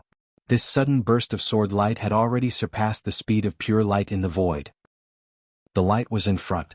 The light was behind. The sword swept across. The cosmic radiation from all directions gathered on Worryless and condensed into one spot. It burst out. The moment the light shone behind him, the sword light had directly torn apart all the defense and clothes on Xianyuan Wuxiang's body. Crack! The sword light, which had almost touched Xianyuan Wuxiang's body, suddenly twisted. In the slight twist, the light behind him finally merged with the sword light, turning into a misty gray. And in front of Xianyuan Wuxiang, a gray sword light also burst out. The same sword intent. The same sword energy. The same fierceness and determination. Standing beside Xianyuan Wuxiang and Saint, Lin Shi opened his hands. The surging sword energy crazily burst out with him as the center, and finally formed a sword light that was exactly the same as Worryless. The two sword lights directly collided, kept merging and finally cancelled each other out. Without any hesitation, Xianyuan Wuxiang and Saint retreated at the same time. Lin Shi's body stiffened in the void. He silently looked in front of him. In his sight, the last two fused sword intents were still entangling with each other, and it seemed that they were equally matched. He used the same sword move as Worryless in a 10,000th of a second. The sword intents of both sides were completely the same in this sword move. Exactly the same. But Lin Shi didn't know what this sword move was. He was a Jura of the Warring God realm. This was a path exclusive to the neutral camp. The initial authority was called Martial Artist. On the path of Martial Artist, the authority before Azura was called Heavenly End. It was the same as the thought clone of Apostle. Heavenly End also had its own authority. It was called Copy. In less than a 10,000th of a second, he completely copied Worryless' sword move, which was enough to kill Xianyuan Wuxiang in an instant. At that time, he didn't have time to think whether it was King Wei's or His Majesty's. But it didn't seem to matter. In front of Lin Shi, Worryless' vague figure paused and tilted his head slightly as if looking at a fool. Lin Shi was indifferent. He had lost his sight, hearing and feeling, and was about to lose his last consciousness. Worryless' figure fluctuated and instantly disappeared from Lin Shi's side. He didn't even bother to touch the prince of the Warring God realm. Lin Shi's figure was stiff, floating. The endless sword light and mechanical wreckage behind him slowly twisted and turned into cosmic dust. It floated over like a storm and covered his body. Bang! The blood rain that filled the sky exploded without warning, merging with the floating cosmic dust. Lin Shi's whole body directly and completely exploded in the void, turning into the tiniest particles, leaving no bones. You're tuning in to the Han Li's Wuxia Adventures YouTube channel.